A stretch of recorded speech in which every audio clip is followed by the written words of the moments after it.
Welcome to the collection of the wildest and craziest AITA Reddit stories of all time. From wild betrayals to shocking twists, these tales will leave you questioning who is really in the wrong. Let's dive in together. The first story for this collection is from Egg Alones. AITA for being mad that my wife won't believe my stupid but true explanation. I went to Vegas with my former frat bros for a bachelor party because one of them is getting married soon. We all graduated over a decade ago. Anyway, one of our guys passed out early in his hotel room, which he and I shared. He drank too much.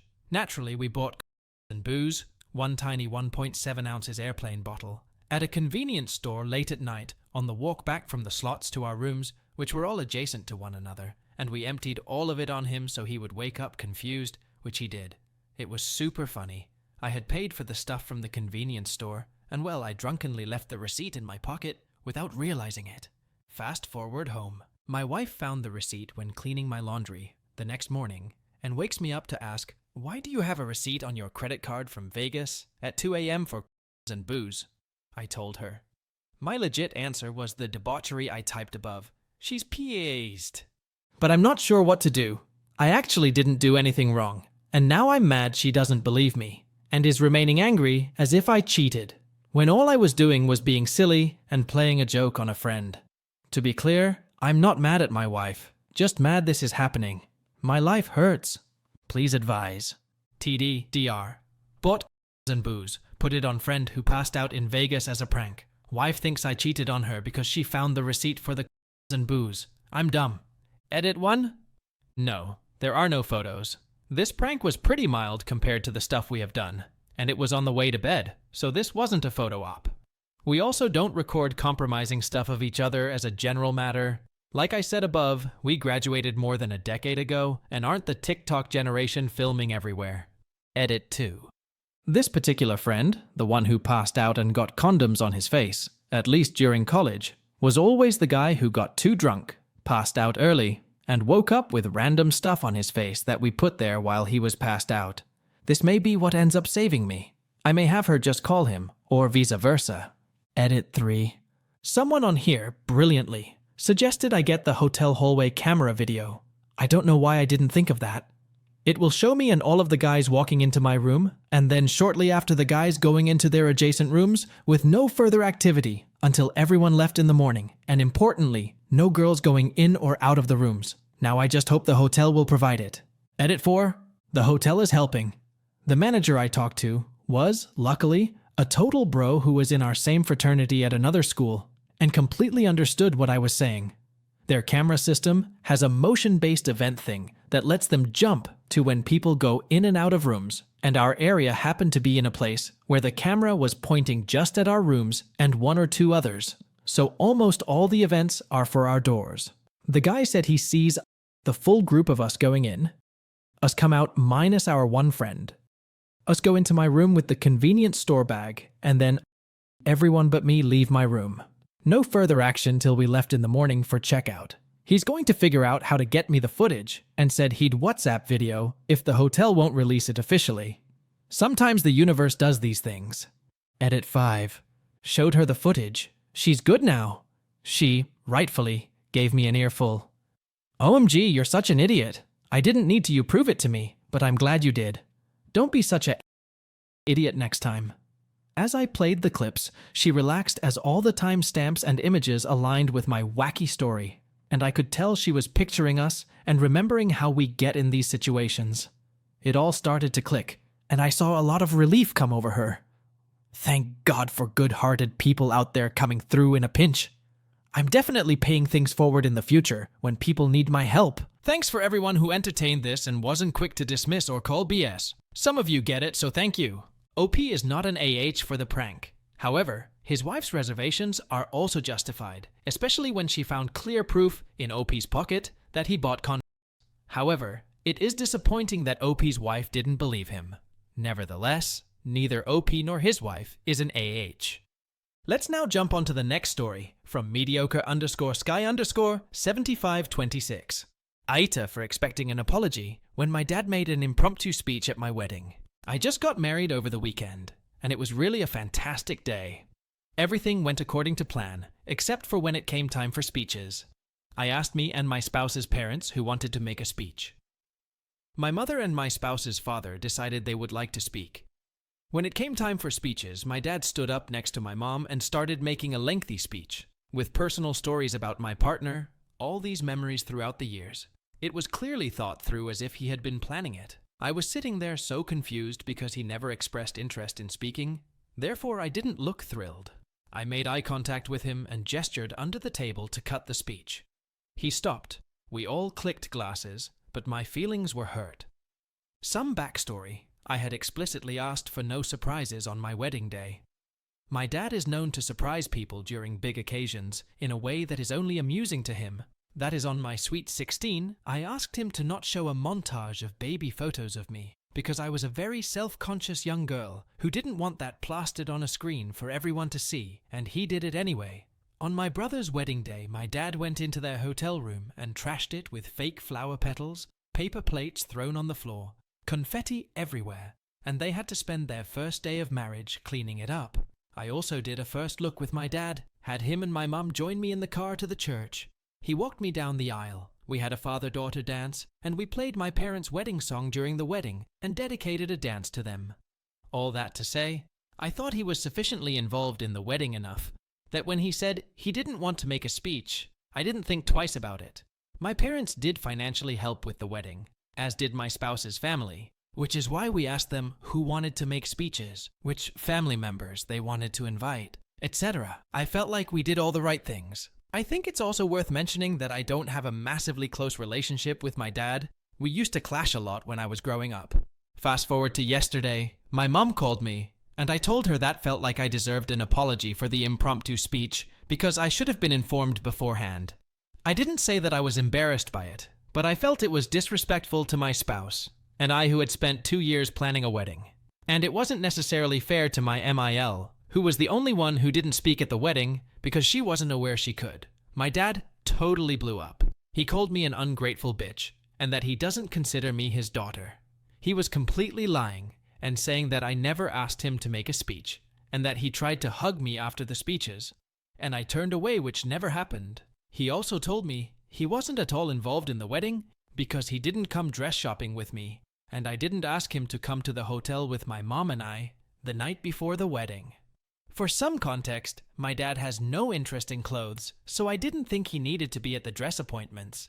And the only reason my mom stayed at the hotel with me is because she has a hard time waking up, and I wanted to make sure she wasn't late to hair and makeup in the morning. He also said I looked mad during our dance together, but quite frankly I was. The dance happened after this speech, and it was difficult for me to have this special moment with him when I felt like my boundaries were so obviously ignored on my wedding. He said I humiliated him by cutting him off, but even some of my closest friends told me they didn't even realize I did that, so I didn't make a scene when doing so. I'm feeling really confused. My gut is telling me I have every right to have asked for an apology, but I'm starting to second guess myself. OP is not an AH for demanding an apology when her father overstepped her boundaries, because OP has clearly told everyone that she didn't want any surprises at her wedding. OP's father is being a little bit of an AH for his speech, so I would rate him 1 out of 5 on the AH scale, and OP gets a 0. Let's now move on to the next story from life_is_stranger_. AITA for dating my former best friend's ex-BF. Basically, I had a best friend that I knew from school. We lived 5 mins apart and became best friends within a short time. We were inseparable and shared everything to the point where I slept at her parents' house almost every night for about 2 months at 17 because I had problems with my mom. When I met her in 2016, I was 15, she was 18. I had my issues with depression and panic attacks. She had BPD, according to her, has self-harmed and was overall very emotional, but so was I TBH. She was the best. I loved her so much. Hanging out with her was the most alive and happy I felt. I've always considered us partners in crime, almost like soulmates. She just had this thing about her. She is extremely charismatic, and once you get to know her, you wouldn't want to miss her again. I'm kind of the opposite, very shy at first, and I hate being the center of attention. But I also was at my lowest with her from time to time, due to her sometimes unreasonable behaviors, being overall very emotional, and sometimes just being aggressive and starting drama. I, as her best friend, always tried to support her, but realized that if I didn't agree with her, she'd feel betrayed and get angry at me. So, I always tried to please her and not talk back, to avoid confrontation and just be on her good side. Fast forward to 2018, I had started smoking weed the year before. Initially because I thought it could help with my panic attacks. She tried it too, and by that point, we were smoking just for fun. We met a few guys around her age who were smoking as well, and so we hung out together. Pretty soon she started a casual thing with one of the guys, and they started dating after a few weeks. These guys were basically drug addicts, taking MDMA, LSD, amphetamines, and smoking weed and drinking. We both got into it kind of, but after a month or two of doing drugs, I didn't want my life to take that kind of turn, so I stopped with everything except smoking weed and taking MDMA every few months. She was with her BF, who was still addicted, so she took that stuff more frequent than me. I think that's a big part of it, all going to shit later, because she got more and more emotional over time. She also started getting extremely toxic to her BF, very controlling and manipulative. They actually broke up for a few months, then got back together. But even after that, they were always fighting. At one point after their break, they stopped with the amphetamine and daily drug binges, just continued smoking weed.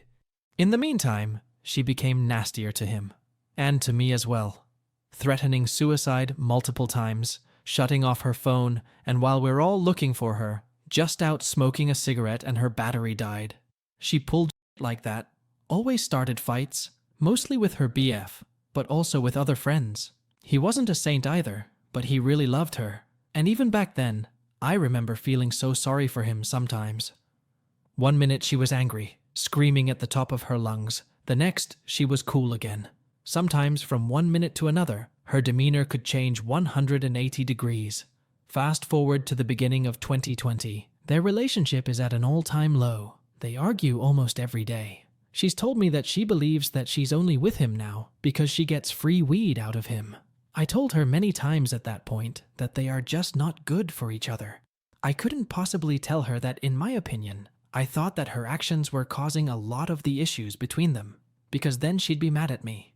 So, I always advised her to just break up, take some time for herself, and deal with her issues first before getting into another relationship. She always had a new BF very shortly after getting out of a relationship. One faithful night in March 2020, we were all hanging out. And after I went home, they had a big fight that started because he was petting a cat instead of cuddling up with her BTW. And the fight ended with her crying, and according to both parties, her banging her head and shoulder against the wall so hard that she left a dent in the wall. For context, talking about a brick wall, not drywall. She stood in front of my house crying, and we talked a lot. She told me they were breaking up now, or at least going on a break. The next day, in a group chat with another close friend of ours, she described it in a casual manner, like, "You know he was screaming at me and you know how I am, so I started banging my head against the wall." Which made me rethink if things really happened that way. Oftentimes, she told small lies to exaggerate a story. So at that time, I'm thinking that this situation sucks for my friend, and I want to be there for her. And I was there for her, spending time with her whenever I was in town. I went to university on weekdays a few hours away. But I'm also thinking about her ex-BF, who over the years has become a good friend of mine too, and TBH, I felt so sorry for him. He had moved in with her, and now had to go back to his parents, who he had a difficult relationship with, lots of neglect and abuse, probably why he started drinking and doing drugs at a young age. He had also neglected a lot of his old friends, because she didn't like them and started a fight whenever he wanted to hang out with them. So I thought I just had to listen to his side as well. He told me what happened that night and told me he just wants his peace now. He's done with her and that he feels like the biggest weight has been lifted off his shoulder. He told me he understands that I would want to cut contact because I'm her best friend. I told him that's bullshit and that I won't cut contact. I'm here if he needs to talk, and oh boy, that we did. We talked a lot, and the more I listened, I realized that she f***ed him up on a much deeper level than I thought, and that she lied to me on different occasions about certain situations, just as she lied to him about some stuff. I was sad, but not surprised, since she pulled shit like that more than once. At first, she said that she feels sorry for him and wishes him the best, they just need space, and even texted him for a bit after. After about 2 weeks, he stopped replying though. because like he said, he was done with her. Suddenly, she started saying that he ruined her life and told me that she will cut contact with everyone that keeps contact with him. I told her that I wanted to stay neutral in this situation. She ignored that and just repeated hysterically that she will ghost anyone who still talks to him. To me, it felt like she wanted to do damage control because she knew if I talked to him, he's going to tell his side and some lies could surface. I told her that I'll be there for her, but that I think both of them are at fault. I left her place and hung out with him the same evening. The next day I texted her, no reply. I called, no answer. I didn't want to run after her for the 100th time, so I stopped trying. After about 2 weeks of silence, I texted her asking if that was it. She actually replied this time, telling me she doesn't need me in her life and that I have lost her. I tried telling her that this was all unnecessary, but she didn't want to hear it. Maybe I could have salvaged our friendship if I gave in, told her what she wanted to hear, and cut contact with him. But frankly, I had enough, and so I gave up. That was the end of our friendship. She cut contact to another friend that also didn't want to take sides as well. I was angry at first, but shortly after I also felt kind of relieved, which I felt horrible about. I had a bit of a mental breakdown as well, and just wanted my life to change, now that I had lost my best friend. I quit all other stress factors in my life, university, drinking, broke up with my then BF, and just wanted to heal. Her ex and I basically became best friends from then on. I suddenly had lots of time on my hand due to COVID lockdown, and so did he. We hung out every day. Now we were best friends, hanging out, both single and bored, so we started sleeping together. Neither of us had feelings at that point, and we were just upgrading our friendship at that point. He got a job at construction, and even though he was tired, he still walked 40 minutes to my place every evening to spend time with me. This went on for like 6 months, until my mom moved to another town, which meant that we could only hang out on weekends. And I really started to miss him. A lot actually, which led me to realize that maybe I want more than just stay friends. But I was hesitant to tell him because I didn't want to lose my best friend. Again. But I also knew if we didn't end up together and we would find other partners, eventually we would have to stop seeing each other at some point. I told him just that. He told me he feels the same way, but he just doesn't want to rush anything because I am very important to him. So we just continued on, almost like before, but now it was more intimate. We were now kissing and cuddling, and soon it felt like we were together already. So one day I asked him if he wanted to officially date, and he said yes. That was April 2021, a bit more than a year after my friendship with his ex ended. We've been together since then, and are now talking about getting married and having kids soon. We also have a cat together. Sometimes I still think about my friend, mostly because her now BF is good friends with my BF's best friend. She still talks shit about us and hates our guts. She is also still a hot mess, and according to our friend, she is even nastier to her current BF. I have made my peace a long time ago, and honestly, I don't hate her. I don't know what I'd think about me in her situation. I realize that she has a lot of mental issues, and losing both her BF and her best friend in the span of a month must have been really hard on her back then. Sometimes I ask myself if I was the bad guy in that situation. She probably thinks I was after him all along, but that is really not how it happened. He was just there when I needed a friend, and it turned into the best relationship I've ever had. Despite all this, I can't help feeling bad for her, and a little part in my brain still feels bad for how things turned out. What do you guys think? Am I the asshole in this? OP is not an AH for entering in a relationship with her friend ex-boyfriend, because all this happened after their breakup. OP is good to go. Let's now jump onto the next story, from present_warning 5596. AITA for breaking up with my BF of 5 years and abandoning his entire family. I, 29F, broke up with my BF, 26M, a few months ago. This is going to be a long post, but I feel very lost lately, and I think a lot of informations are needed to understand everyone's point of view. First of all, my ex, let's call him Frank, and I are French, and we were together for 5 years when I broke up. While we were together, we went through a lot of tough events. His family was a mess, respectfully. His mother was very depressed and living with an abuser. She was illegally living in her ex-husband's, ex's dad apartment, because she had nowhere to go, and was trying to end her life at least every month. His father tried to make her leave, but since they couldn't peacefully talk, it turned into arguments, and he decided to go through legal actions to get her out because he was paying late fees every 2 months for ex's mom and her abuser, which had terrible repercussions on his own relationship to his GF. That was the situation when I met them. My ex was very confused and worried, so I decided to step up. I took matter in hands and got his mother out of the cursed apartment and found her a place to live. I got her a monthly income through state help and helped to sell the apartment for the father. It helped me build an amazing relationship to them, and my BF was kind of grateful. Sadly, his mother got cancer, and when it was his turn to be there for her, he just played dead. He waited for me to take it on me again. Unluckily, my father had a bad heart attack, and I was already burnt out. I'm the oldest of 3, and I had to carry the situation for my family while my ex didn't step up even once. He even blamed me once while I was at the hospital holding my father's hand because I didn't do grocery shopping.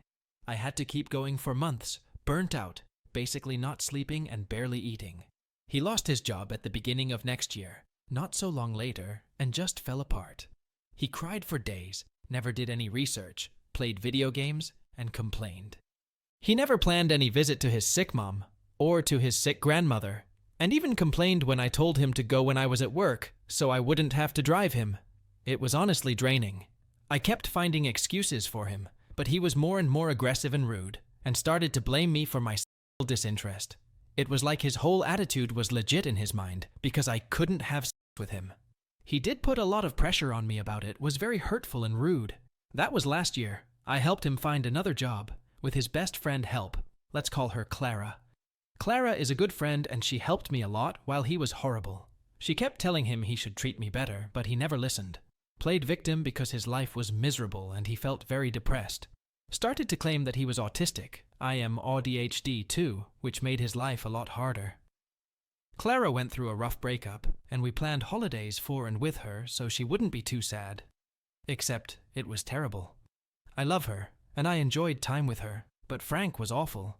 He didn't want to listen to her complaints and ignored us and our desires for the program. He wanted to go drink with his cousin every night, and even had a very hard party the night before we were supposed to leave, forcing me to drive with his car, I never drove it, in unknown roads after I had basically no sleep.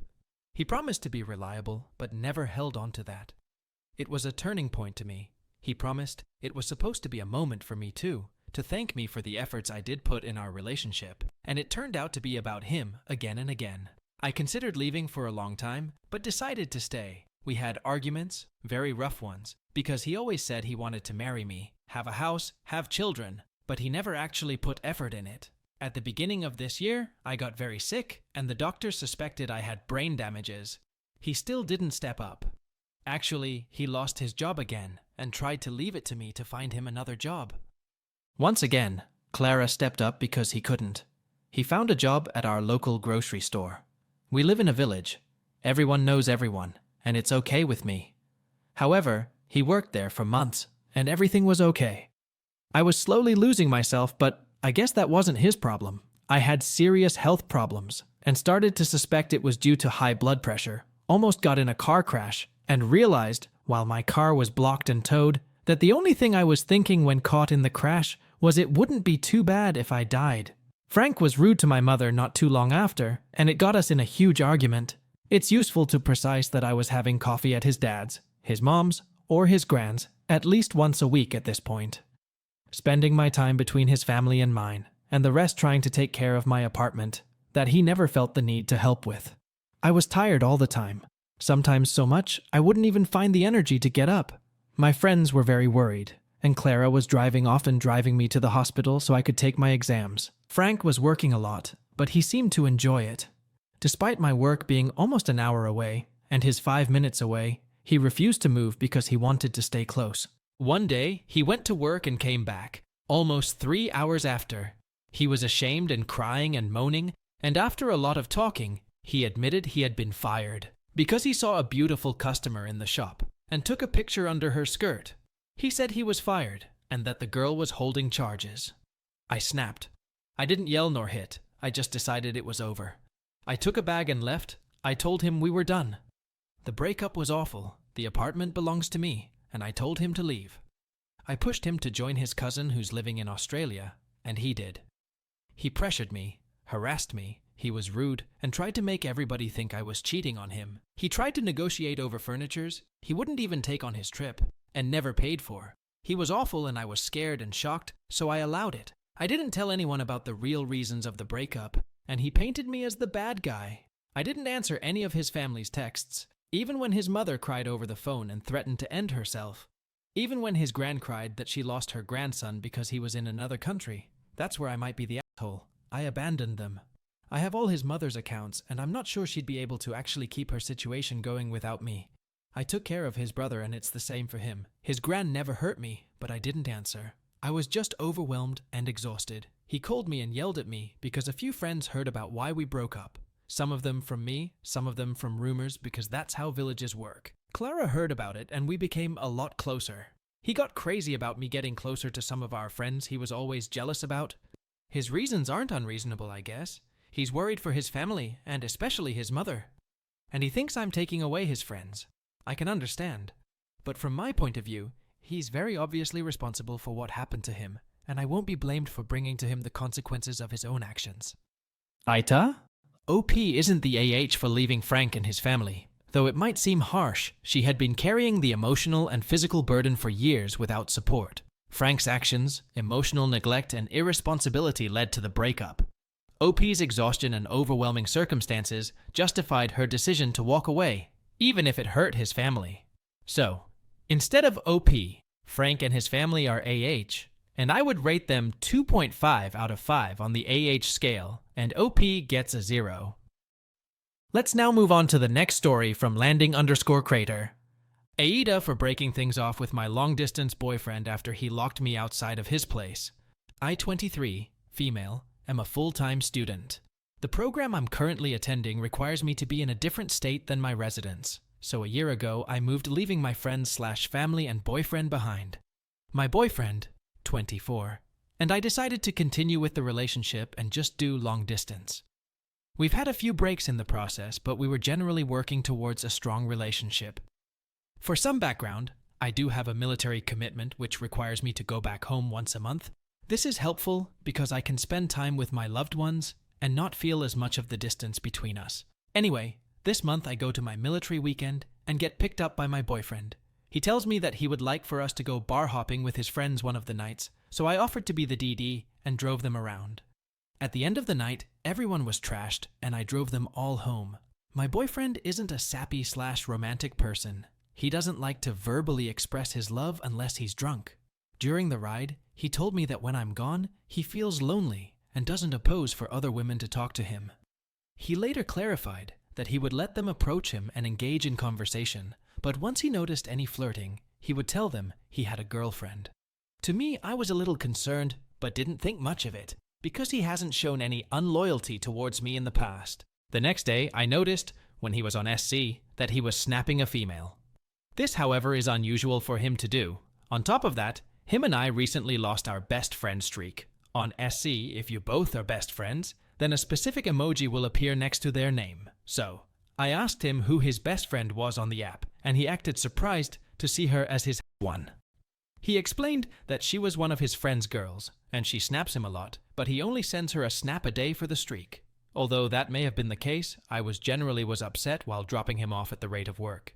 He was dropped off in a different location as the usual spot, but I didn't think much of it. When I came to grab him, I sat in the normal spot and messaged him that I was outside. After 10 minutes, a few messages and calls from my end were directed his way. Once he got to the car, I was frustrated and in colorful language asked him what took him so long and why he wasn't responding to any of my attempted calls/messages. At this point, we were both upset each other, and he started yelling me, saying that I should have picked him up in the new spot I dropped him off. He said that if I had common sense I wouldn't have been waiting for so long, and that it wasn't his fault that I wasn't paying attention. He later told me that his phone had died and wasn't able to receive calls. Once he was done yelling, the car got silent. I didn't want to talk and just wanted to go back to sleep and cool off. He refused to drive me back until I talked, so he pulled the car to a parking lot and we sat there for a few minutes. After that, without saying anything, he grabbed my bag from out of my lap to get his room key. I tried to get my bag back, but he wouldn't let me until he received his keys. Once his place, he told me that I wasn't allowed in until I was willing to talk. A few minutes later, he messaged me saying that the plans for us to go meet up with my friends for dinner will be cancelled if I don't talk to him by a certain time. Still frustrated, I sat in the hallway, the only place with reception, and called a friend to come get me. They then got me and dropped me off at the rate of the airport. I cancelled plans with my friends and sat at the airport. He called me about 4 hours later, asking me who I was with, and I told him I was the terminal. He then got upset and argued that it was crazy for me to act this way. In the emotion of it all, I told him that I didn't want to continue with the relationship due to the treatment I was getting. We have been no contact, and he has unadded me from all social media. So I genuinely want to know if I'm the AH in this situation? OP is not an AH for standing up for herself. Her boyfriend's behavior was rude and dismissive, and his actions, particularly being open to other girls and streaking with them, are disrespectful. So I would rate OP 0 out of 5 on the AH scale, and OP's boyfriend 3.5. AITA for refusing to support my estranged entitled parents who wanted to be TikToker. I, 20M, live under the same roof as my dad, 41M, and my mom, 42F, who have been in an estranged and struggling marriage for as long as I can remember. I started live streaming on Twitch 4 years ago for fun, and it accidentally turned into what I believe to be one of the best decisions I've ever made. I don't make enough to make a living off of it, but I do make a little profit off of the audience I have that chooses to support me. I also make videos for YouTube and TikTok, and make digital art on the side that I post to a variety of platforms. Basically, I'm incredibly passionate about what I do, and have been since day one. Due to multiple medical complications, my mom has been out of the workforce for several years, and everywhere she's ever applied to in recent times has either denied her or simply never answered. As you can imagine, this has caused emotional stress and turmoil for both of my parents, and has led to their relationship being at rock bottom over the past year or so. It should be noted that we've always been a low-income family, just barely getting by, and that my father has a reputation for being an abusive narcissist.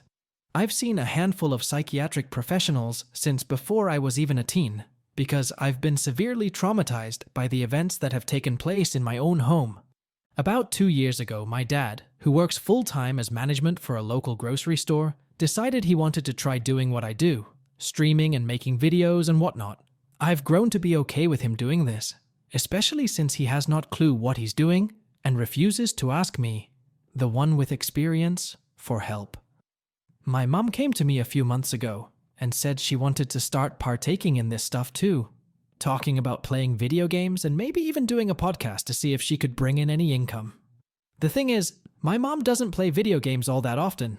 In fact, most of them give her migraines, and she stopped being interested in her podcast idea after my dad laughed at her for even bringing it up to him. She came to me and said she needed help getting started so she could do the whole streaming on Twitch thing. Ever since I got fired from my in-person job a month ago, I've been 24/7 grinding away, streaming 6 days out of the week for 5 hours at a time. And that's not including the amount of time spent recording videos for my YouTube channel. So, when she came to me and asked for help, fueled by both my already busy day-to-day and my frustration that my own parents seem to be copying me, when they rarely ever have anything nice to say about what I do, I told her I was too busy to help her and that she'd need to figure it out on her own. When I started streaming, I did it because I was passionate about video games and started off with nothing more than an Xbox and a headset. And I reminded my mom of that fact, but she's still actively blaming me for her lack of money and support. Now she says that her and my dad are going to start an OnlyFans. In case you aren't aware, OnlyFans is a live streaming and video service similar to YouTube, except it's purely for adult content. I'm not kidding. They've ordered equipment, and he's sending her texts while he's at work discussing ideas, like online aliases and role-playing prompts. How do I know about this? My mother has been telling me the details. I told her the first time she mentioned OnlyFans that I didn't want to know anything about it, that it wasn't my place. But now she's bringing it up every time she needs money for something. Money I'm not able to give her because of my lack of a job. She says, I don't support her. My dad says my Twitch streaming and YouTube videos are never going to help me make it anywhere in life. They're fighting at least 3 days out of the week at this point, and I've had to call the cops on them. Once after it got so heated, I was afraid they'd physically hurt one another. My mom has no family she's in contact with. She hasn't had any real friends in years, so there's no one else to go to with her problems. I want to help and support her, I really do, but I'm not even sure where to begin at this point. I'm sick of being told that I'm a failure and a disappointment because I lost my job and can't be the financial provider for both of my parents. I'm tired of my dad refusing to give my mom money, and she's not on the bank account where he keeps all his savings, so nobody knows how broke we actually are.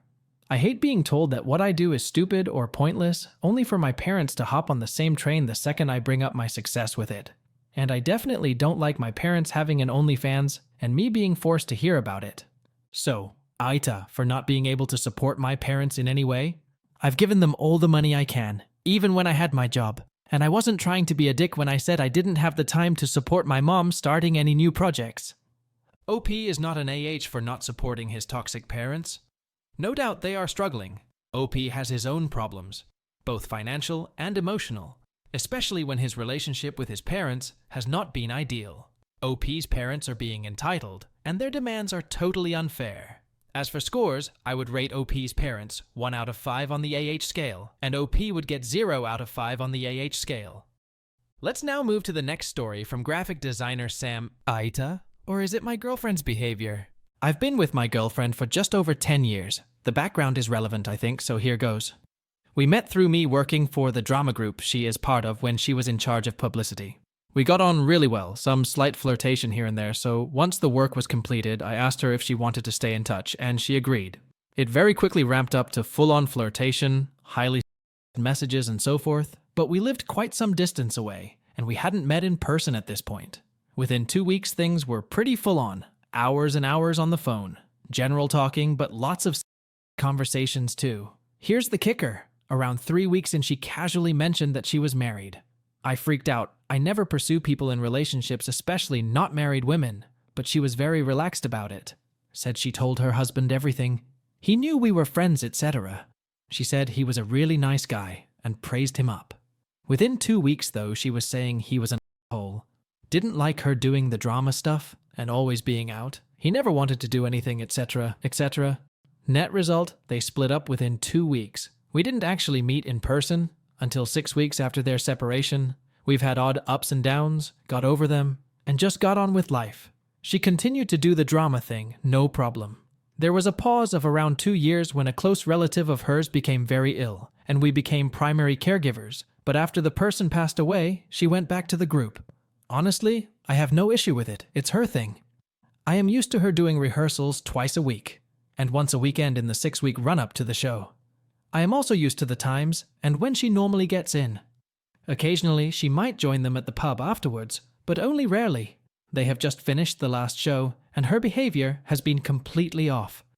This time, she was the lead character. She has been in other shows, so nothing new.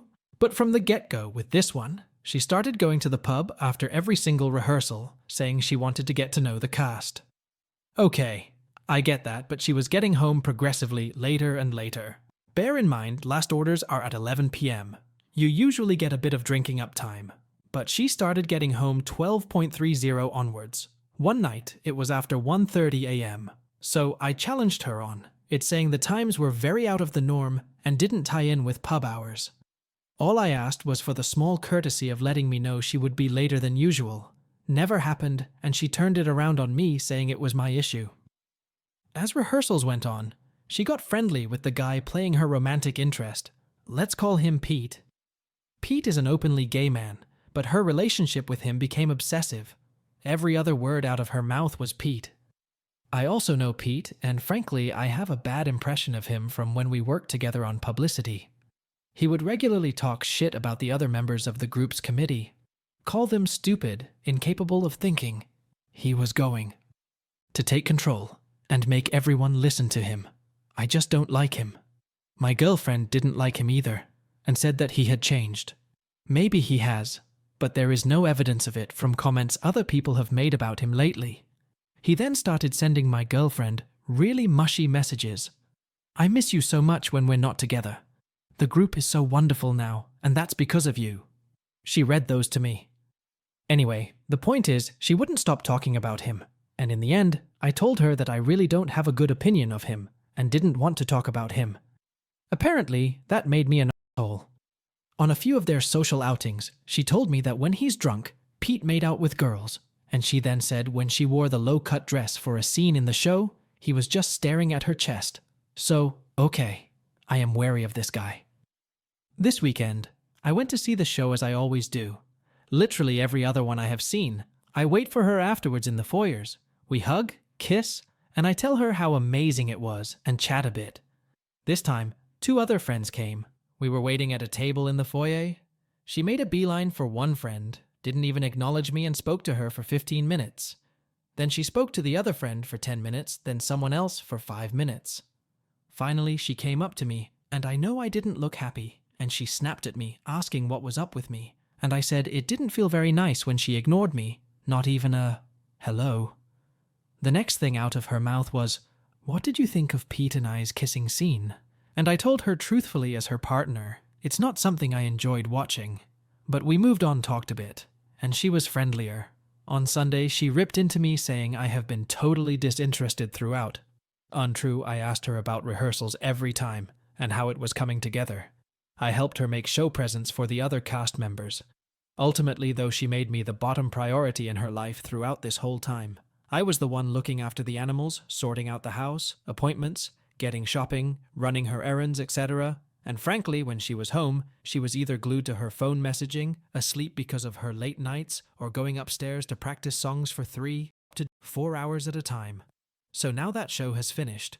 Last night she was again glued to her phone, stopped to do some work for half an hour, but was literally checking for messages every 2 minutes, and afterwards, messaging well after midnight. This is the woman who moans if I happen to get a message after 9 p.m., who has accused me of speaking to someone else when I have been looking at prospective work leads. The same person who shouted and hollered at me for taking half an hour longer than she thought was reasonable, one time that I had to queue at the barber shop, and accused me of meeting a woman. As far as I am concerned, she has put everyone and everything ahead of me. And now it's time to start the new show, so here we go again. Honestly, all I asked for was a little courtesy. AITA? OP is not an AH for being concerned about his girlfriend's behavior, especially her neglect and lack of communication, as well as her obsession with Pete. It is completely reasonable and justified. However, OP could communicate his concerns with a better approach. By the way, I would rate OP's girlfriend 2.5 and OP 0 out of 5 on the AH scale. Let's now move on to the next story from Growth Quiet, 7883. AITA for being kind of annoyed at my 24F husband's 29M reluctance to lower his expectations of freelance work. Hi everyone, looking for insight on a situation with my husband. His passion has always been cooking, and he was a professional chef in a Michelin-starred restaurant for many years until he quit when we had our youngest daughter, due to the unhealthy environment and too many work hours. He began working in a field he dislikes, but can offer more free time and isn't too stressful. Pay isn't wonderful, and with my salary we're hardly making ends meet. So, he thought about opening his own business as a private chef, providing both private dinners, events, and cooking classes. I agreed with the decision because we live in a really touristy area where those things are heavily requested, but there's not much offer because the majority of people choose to invest in restaurants, Airbnbs instead. Plus, not many people speak proper English here. I'm an interpreter, so I told him we could work together. He opened the business, bought all the equipment necessary, and I helped him set his social media up, made his business cards, and started networking with him, sending out emails to hotels, tourism agencies, you name it. No response at all. From anybody, at least yet. A few days ago, I got let go from my job. This absolutely broke me to pieces, but he comforted me, saying it's going to be all right, and we still have this freelance thing, and I'm going to work with him. I still wanted to job hunt, so I went and did it, and I came in contact with a local agency who basically deals with 95% of tourists coming here. They told me they have an entire place set up for cooking classes, and the demand is astronomical, but they haven't had any luck finding a chef to provide them. I jumped to tell them about my husband's business, and they were super impressed and interested. They told me they charge €105 per person for the local typical cuisine class, which is the most requested, so our profit would be €50 pp. for a 2.5-hour class. No transport needed because it's like 10 walkable minutes from our house. No need to be client hunting because they'd arrange that for us. And also a massive publicity campaign since they're tied to the city council. I was thrilled to tell my husband, but he had lots of skepticism. He said the hourly rate is too low. Then he said we'd need to buy things like flour, etc. Ourselves, then he said he'd like for the private dining part of the business to take off more because he finds our local cuisine to be boring, and he'd like to perform his cooking more upscale and fun. He said we'd be at a loss, and he doesn't want to partner with the agency. I can't help but be really annoyed at this. First, the cost of flour, etc. isn't that much since with his business we'd have the business discount in local places. Second, I think for a business to launch, you need some kind of push, and maybe sacrificing a bit on the rate could pay off with the publicity and the endorsement from the city's council. Third, I am so over about his looking down on local cuisine. Like, I understand it isn't as fun as making elaborate food with fancy ingredients, but this is a business, and the hypothetical clients are literally demanding to know this food they don't know about before asking for the gourmet cool thing. Ultimately, his first job's contract ends in January, and it's not guaranteed they're going to renew it. He said his end goal is to leave this job and be a private chef full-time, but I think he doesn't understand that other places would ask him either some sort of rent or a portion of the profit too. I know this because my mom used to do this too while a salaried chef at a hotel here. Maybe I'm in the wrong, but I'm disheartened with his feet stomping over this. I admit I don't know much about the financial aspect, although I know keeping the business itself going doesn't have any costs, if not for the business advisor, who's my dad's best friend, and basically asked him 20% of what he normally asks for. Do I insist or let it go? OP is not an AH. She is just trying to help her husband by bringing a viable opportunity for him, but her husband's expectations are very high, and he is dismissing her suggestions. OP's husband needs to understand business instead of raising unrealistic expectations. Let's now jump onto the next story from SushiCut323. AITA for not allowing my mum solo access to my daughter? Firstly, a little background. My mum, 48F, and I, 35F, have always had a strained relationship. I moved out shortly before my 17th birthday and didn't speak to her almost 2 years at that time. I genuinely cannot remember any proper happy memories of my childhood. Everything is tarred with screaming, belittling, or her absence. She had a stroke when I was 11, and things got worse for me, as I was then her career and had to do things like cook our meals and do any and all chores that required bending down or harsh-smelling chemicals, which is most everything to run a home. I'm not upset about having to do this as it was necessary, however. It meant things like my homework didn't always get done, and that always resulted in me getting screamed at. And I never had time for myself. I also had to always be close to my mum in case she needed something, so I couldn't really go out or join any clubs. This has continued into my adult life, with my mum always treating me like I am a failure and an idiot. She has also never allowed me to have boundaries with her or my grandmother, who effectively raised me because of my mum's young age when I was born. My fiancé and I suffered a major miscarriage the December before my daughter, 15 months/F, were born, which nearly killed me, and I was suffering with chronic anemia during my pregnancy with my daughter, which is believed to be one of the leading causes of my daughter being born at 25 plus 6 weeks. While she was sympathetic the day of my miscarriage, her response afterward was, "They didn't find a fetus, so it's not like you were really pregnant." In truth, my fiancé and I believe I passed the fetus while I was losing blood while sat on the toilet. I collapsed while in the hospital, and when my mum found out, she just told me that I was being dramatic and attention-seeking. I had to have a lot of blood and saline pumped into my body to replace enough blood that I didn't go into cardiac arrest. Skip forward a couple months, and my fiancé and I find out that I'm pregnant again. I quit my chef job under the advisement of the medical staff, midwife and doctors, to which my mum immediately told me that I was acting like I was sick, and again that I was attention-seeking. I spent the whole 6 months of my pregnancy almost bedridden due to undiagnosed anemia. I was incapable of even standing for more than 10 minutes to have a shower, and my fiancé would help me in and out of the shower, and even helped wash or shave me when the exhaustion was too much. My mum just kept telling me how she had a job when she was pregnant with my brother, and how Nan worked multiple jobs when she was pregnant. When I tried to explain what was wrong, the response was always, "You're just lazy." When my daughter was born very early, and for almost 100 days, my fiancé and I spent our time between getting our house sorted with new flooring and dealing with a pest problem. We had torn up the carpets 4 days before I went into labor to install new vinyl. Perfectly legal, as the flooring is considered my property, so we can change it at our whim. And being at the NICU, wondering if our daughter was going to come home or if we were going to bury her. Several times during this, our daughter coded and stopped breathing, and we had to watch in fear as the nurses fought to save her life. During all of this, my mum played the concerned grandmother. However, every time she and I were alone, she would tell me how everything I was doing was wrong, how I haven't done enough in the house to make her nursery, how she, my mum, had built a beautiful nursery for my daughter, and how if I didn't get my act together, social services would take my daughter away from me. But don't worry, because I'll make sure she stays in the family and you can have visitation.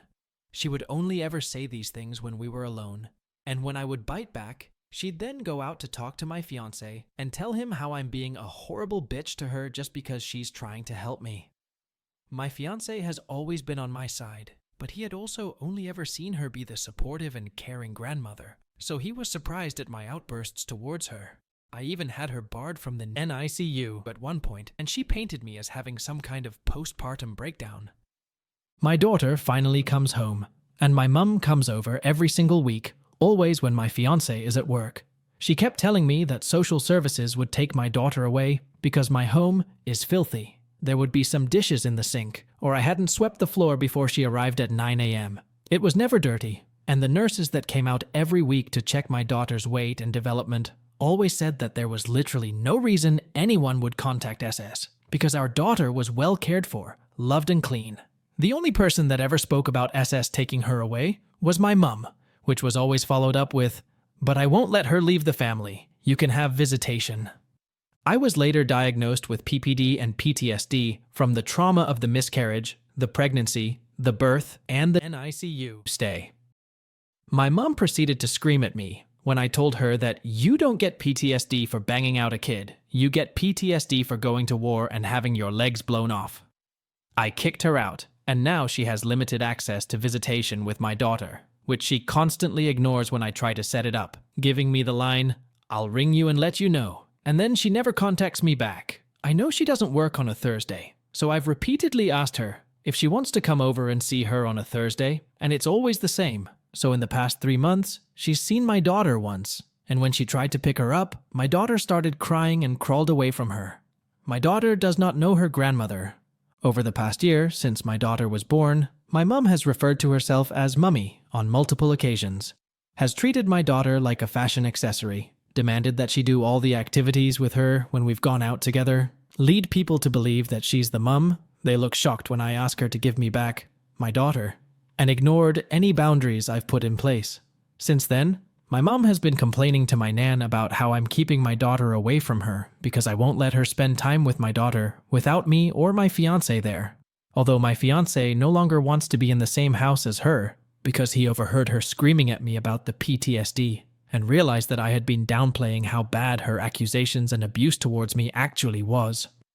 So, AITA for not letting my mum have access to my daughter without supervision, even though I know she really wants solo time with her? Given the history of emotional abuse and dismissal of OP's struggles by OP's mom, OP's response is not an AH. She just wants to protect her daughter from her mom. Setting boundaries, especially with such negative people, is very necessary. A person cannot be called an AH for prioritizing her family's well-being over a toxic relationship. OP's mom is an AH, and I would rate her 3 out of 5 on the AH scale, and OP gets nothing. Let's now move on to the next story, from Hannibal_the_scholar. Dad claims I'm the reason he has to abandon the family. AITA? I am 35M while my 2 parents, Linda, 75F, and Peter, 83M, are currently living in the same house with me again. It's not an ideal situation, but we have been making it work. We live in the USA. As a background for myself, I was someone who involved myself in politics from a young age. I spent most of my free time volunteering for things. My entire education and degree were focused on going into politics. Nothing like running for president, but I had always thought of doing my part. After college, I even got a job in DC working on Capitol Hill, but that is where I would learn politics wasn't for me. The glorious purpose I thought I had turned into keeping my mouth shut when an official said something they weren't supposed to say, or running errands for people to get them to like me. It was a mess, and I only lasted about a year. I came back to the area where my family lived and got my own place and a job in sales. This was the start of my understanding how my Peter, my father, didn't actually see me as a person, but as an extension of himself. Now that I was back in town, he would call me or show up at my apartment with no warning. He would ask in a way that wasn't asking for help with something random. Come over and put up a fence. Come over and help weed the garden, etc., etc. I always went. I never had a problem helping out, and my sales job was nights, so I had the time. But Peter was always distant. Any comments were on the task, never anything about personal life or small talk. Even when I stayed over after a task for dinner, Peter would interrupt any talk that went outside things he cares about, even if it was Linda's topic. He just always seemed standoffish and cold to me. Now, Peter had always been a functioning alcoholic. There were plenty times I can remember him falling down drunk while laughing, as Linda had to clean up his mess, but I was a kid. I didn't fully get it at the time. Now, in my 20s, I saw his drinking and made the mistake of bringing it up one time after Peter had a bad fall. I was worried he would hurt himself, and maybe he should tone down the drinking, or at least not start at noon. Peter was retired by this point, so he would wake up and start drinking. He did not take it well. I was a loser for failing at working in DC and a bunch of awful stuff. It was bad. Linda played referee, but she was clearly on his side as she had to keep living with him. I stopped coming by as often to my parents' place after that. I was bouncing around a few sales jobs when a friend of mine told me about teaching English overseas and took a 6-month contract in Vietnam as a chance to try something new. I have never been a teacher before, but I still was great at public speaking, so why not take the chance? It was one of the best things to ever happen to me. I loved it out there. Teaching brought a joy and accomplishment to my life that I hadn't found when I had focused everything on politics. That 6-month contract turned into almost a decade of time out there. But like with most people, 2020 was a rough year. I had maintained contact with my parents while out in Vietnam, and they were not doing well. Both were retired by now, and the pandemic had them fearing the worst. Every video call we did was them talking about how they worried about not being able to do the basics around the house, and worried that if one got sick, the other would be lost without them. Skip ahead now to 2021. Country borders started opening back up, and people were moving around after almost a year of confinement. Vietnam was especially bad as they had a military-enforced lockdown. You had to have papers to leave your house, and only then for things like food or an emergency. So I was eager by then for something new. While I loved teaching, it was not what I wanted to do for the rest of my life. With the returned freedom and that desire, I started making plans on getting a master's degree in counseling. This would require my return to the USA, and my parents proposed a plan to help. I could stay with them while getting my master's degree, and in exchange for living there rent-free, I would help out around the house when needed, giving them peace of mind. While not ideal situation living with my parents again, it was a great deal and I did worry about their health. Now, all that is to give a backstory for this post. My return from Vietnam to live with my parents was to Peter a sign that I had failed as an adult.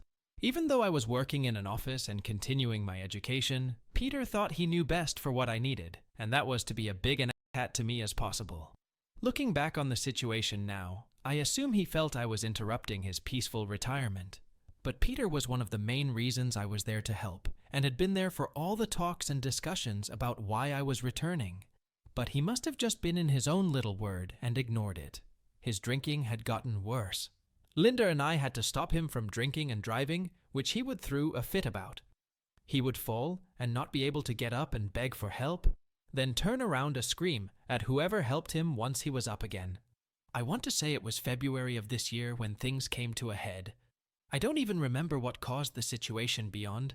I asked him to repeat something he said to me over his shoulder, and he took offense to my talking back to the man of the house. I think I chuckled. Wrong move, I know. And he told me I need to get the out of my house. There's no place for waste here." I was hurt and snapped back. I think I told him to make me leave as he had no ability to do it. Thus, Peter decided he would move out instead. No talks with Linda, his wife of 40+ years. No plan of action once he left, nothing. I took his keys and went back to my room. That was about a week of him telling everyone I was a horrible person. And Linda, who wasn't even aware of what was happening at first, was just a chain tying him down to a place he hated. It destroyed Linda. She had done nothing but try to make things work. She cleaned up after he pissed himself. She covered for him when he missed plans. She kept me from physically throwing out all of the alcohol in the house because it won't stop Peter. It will just make him angry. Now, Linda had to figure out what to do with this and was just spending the days crying. I stayed away from Peter, and anytime he talked to Linda, he just cursed and belittled her. But after about 2 weeks of this hell, he realized we weren't stopped him from leaving. From what I'm told, Peter pulled Linda aside and told her that he was scared to leave. If I didn't push him, he would have never tried to leave. So, Linda came to me one day and asked me to forgive Peter and forget he ever said anything about leaving. I was pissed and knew this wasn't the end, but what could I say? My mom was begging me while crying, so I told her I would forgive, but I wouldn't forget it happened. Peter even tried to talk to me later in the day, after he knew I had agreed, to explain to me that mistakes might have been made by someone, but who and what doesn't matter. Family has to move past these things. I was so angry, but I kept the peace. I would have to keep living here, so I would back down. I bit back my opinion but told him he lost his son from this. He just shrugged and walked away. About 3 to 4 months later, there was a repeat of the event, but rather than me starting it, Linda was in the crosshairs this time. Peter was drunk as hell and was bringing dinner plates to the table from the kitchen. Mid-walk swayed to almost a right angle with his back bent, and Linda grabbed the plates from him so he didn't drop them and then tried to prevent a fall. Peter took offense to this, screamed, and threatened to run away again. I began seeing him as a big baby throwing temper tantrums by this point, so I didn't realize he had threatened to again leave, forgotten completely by the sober morning. Now, it is November 2024. No arguments to start off the fun this time. Linda, Peter, and I are having dinner together as a family when he has a big announcement. Peter believes that there isn't enough room in this house for 3 people to live. So, I have until Thanksgiving to move out, or he is going to find his own place to live. He claims he has worked out a whole plan for when he leaves. He'll move somewhere close so Linda can come visit and help out if he needs help. But then she won't have to complain about his drinking anymore. Both Linda and myself are caught off guard by this speech, but for me, this isn't new. I tell him a don't care and leave the table. That was last night. This morning, I awoke to Linda crying and venting to me about what happened after I left.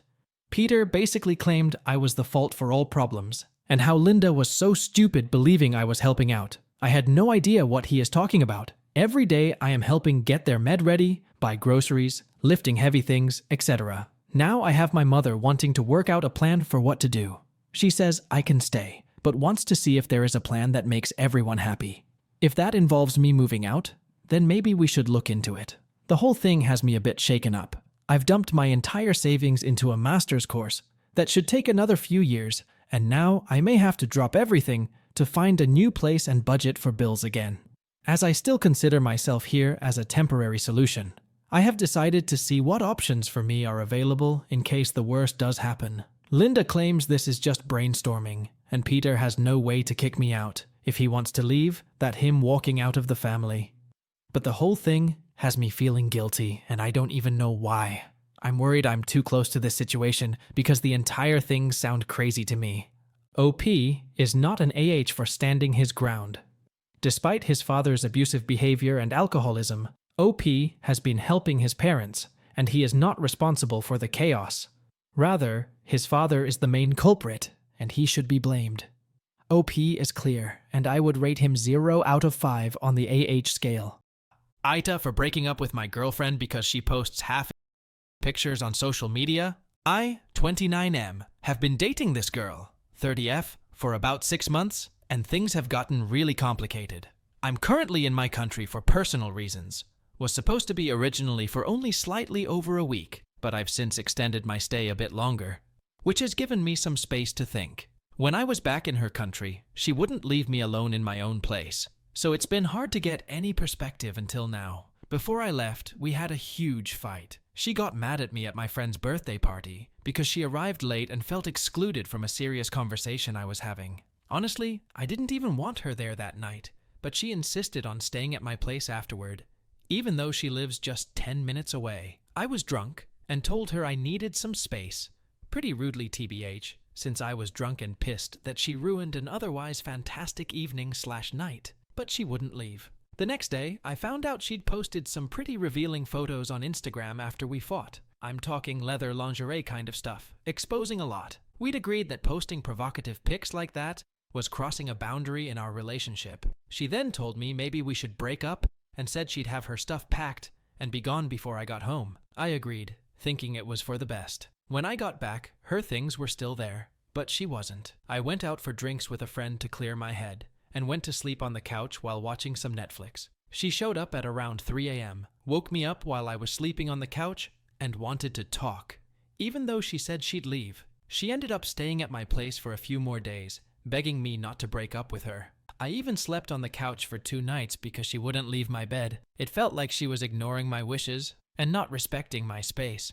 I also saw that she followed some random guy on Instagram, and turns out that she invited him to play badminton with her and her friends. Badminton was something we used to do together, until her friends unfollowed me after a previous breakup we had. She didn't even tell me about this guy. If I did something similar, she'd definitely have an issue with it. She's also had issues with drinking. She used to come home drunk, being loud and aggressive. We talked about it, and she agreed to cut back. But then on Halloween, she went out, got shit-faced, and disappeared all night. She didn't even let me know she got home safe. When I asked, she told me the next day she was so drunk she was puking, then collapsed so she wasn't able to text me at all. This isn't the first time she's gotten so drunk that we couldn't have a proper conversation. On my last day before leaving, she was in a terrible mood. She said she had a headache, but it turned out she was on her period, which she didn't tell me about until after we'd argued because she was giving me the silent treatment and being quite rude. She made me feel miserable all day, and when I tried to talk to her about it later, she brushed me off. She didn't even wish me a safe flight or check if I'd arrived. There have been other issues too. One night, we went to a restaurant and I was trying to have a conversation, but she kept shutting me down, saying my topics were boring, even though she wasn't contributing anything herself. Eventually, she got pissed and just left me there alone.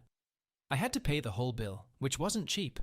Another time, we were in a cab in her country, where English isn't the native language, and she started bad-mouthing the driver in English because she felt slighted for some reason, assuming he wouldn't understand. I asked her to stop because it was disrespectful and that quite a lot of people in her country understand English, and she got mad at me for it, saying that it's not true that her countrymen can speak or understand English. That's beside the point. Bad-mouthing people right in front of them for some perceived slight isn't cool at all, IMO. She's also gotten upset over trivial things, like me not reposting her Instagram story immediately, even though we were together the whole night, went for drinks after dinner, and I paid for everything. She deleted the story and got pissed at me. When I was stressed about possibly losing my job, she made fun of me in front of her friends, saying things like, "You're getting fired anyway." It felt like she didn't care about my feelings at all. Despite all this, she kept telling me she misses me and wants to make things work. She even wanted to visit me or plan a trip together. I initially agreed, but then decided against it. I sent her a message explaining why I don't think it's a good idea to continue the relationship. I laid out all my concerns: the disrespect, the drinking, the lack of support. She replied saying she wanted to talk and was willing to listen, but when I reiterated my feelings, she blocked me on all platforms. Now I'm feeling guilty and wondering if I handled things the right way. Part of me doesn't want to hurt her because I don't hate her, but I also feel like the attraction is gone and the relationship is toxic. AITA. By ending it? Should I have tried harder to communicate? Or is it better to just move on? TL. DR. Ended things with my girlfriend after multiple issues like disrespecting boundaries, not respecting my space, and constant drama. She befriended another guy without telling me, posted revealing photos despite our agreements, and had problems with drinking. After trying to address these issues, she blocked me on IG and WA when I told her I wanted to end things, feeling guilty and unsure if I did the right thing. OP is not an AH for breaking up with her girlfriend who violated their relationship boundaries multiple times, so I would rate him 0 out of 5 on the AH scale. On the other hand, OP girlfriend is an AH for being dismissive troublemaker in the relationship, so I would rate her 3.5 out of 5 on the AH scale. Let's now jump onto the next story from Raven Ryle. AITA for spending too much time with my in-laws. I, 24F, am really close with my in-laws and think of them like my own family. Last weekend, my husband was traveling for work, and I have anxiety about being home alone. So like I always do when he's out of town, I went to stay with my FL, 57M, Emil, 55F, and SL, 22F, while he is gone. They've always been great to me and said they love having me over and always make sure I feel welcome. On Sunday, BL, 32M, and his girlfriend, 29F, came over, and we all had dinner together. I thought we were all having a good time, but I noticed Bill's girlfriend acting a little weird when she asked where my husband is, and I said he was away for work and wouldn't be coming today. She seemed surprised to find out I stayed with my in-laws whenever he was out of town. She didn't say anything more about it for the rest of dinner, but afterwards, while I was in the kitchen alone, she came up to me and told me it was really weird that I would stay with my in-laws if my husband wasn't here. I explained to her that I don't like being home alone, but she still seemed to think it was weird. She said if anything, I should go stay with my family instead. I think of my in-laws like family, so I didn't really like the way she said it, but just explained that I don't really have any family of my own, since I grew up in foster care and in-laws are like my family. She just seemed to get more annoyed though, and said that she and BIL were getting more serious, and she wanted to get closer to our family, but it was really hard since I was around so much, and that I was getting in the way of her building a relationship with them. She brought up how I was always at family dinners, vacations, and meet up with my in-laws regularly to just spend time with them. I didn't really know what to say, so I just stayed quiet, and eventually she said she'd really appreciate it if I stepped back from my in-laws so she could spend some time with them without me in the way. I guess I could see where she was coming from, but I felt kind of attacked, like she was blaming me for not having a better relationship with them. I didn't really want to argue, so I just agreed and she seemed happy enough. I felt really awkward after that, so I decided to not spend the night and head home early. My in-laws were concerned because they know I don't like being home alone and asked me if there was anything wrong and tried to convince me to stay the night like planned. But I felt BIL girlfriend getting upset again when she saw this, so I just insisted I was fine and made up an excuse about needing to get my laptop and that it would be easier just to stay home at that point since I was really tired. BL offered to drive me home and back, but I kept insisting it was fine and that I didn't want to make the trip both ways or make him do that, and I would just call an Uber. Eventually, I agreed to let BL drive me home anyway, but I wouldn't come back with him and just stay home. BL could tell I was upset on the drive, but I told him I didn't want to talk about it. I guess they told my husband what happened because when he got back he asked me about it and I didn't know what to say.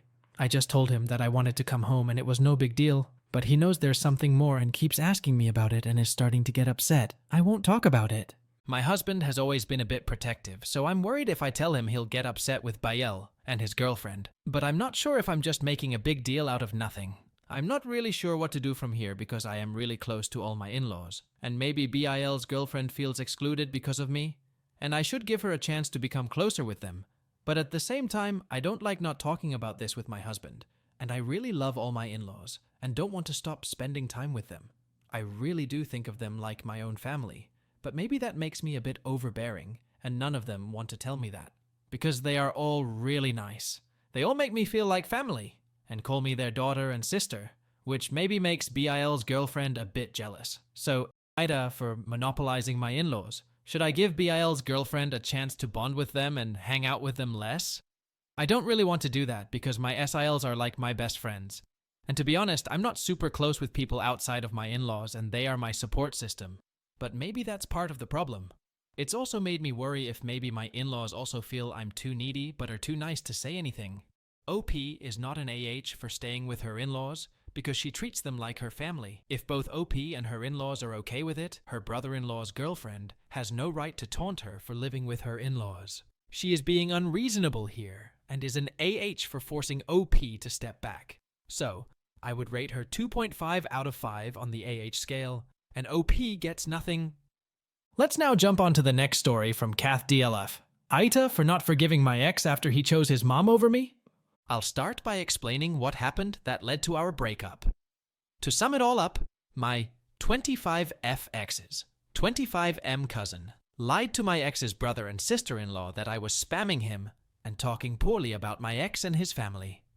My ex's SIL then sent my ex long paragraphs degrading my character and claiming that I was out to get him and his family. He made me show him all of the messages between me and his cousin.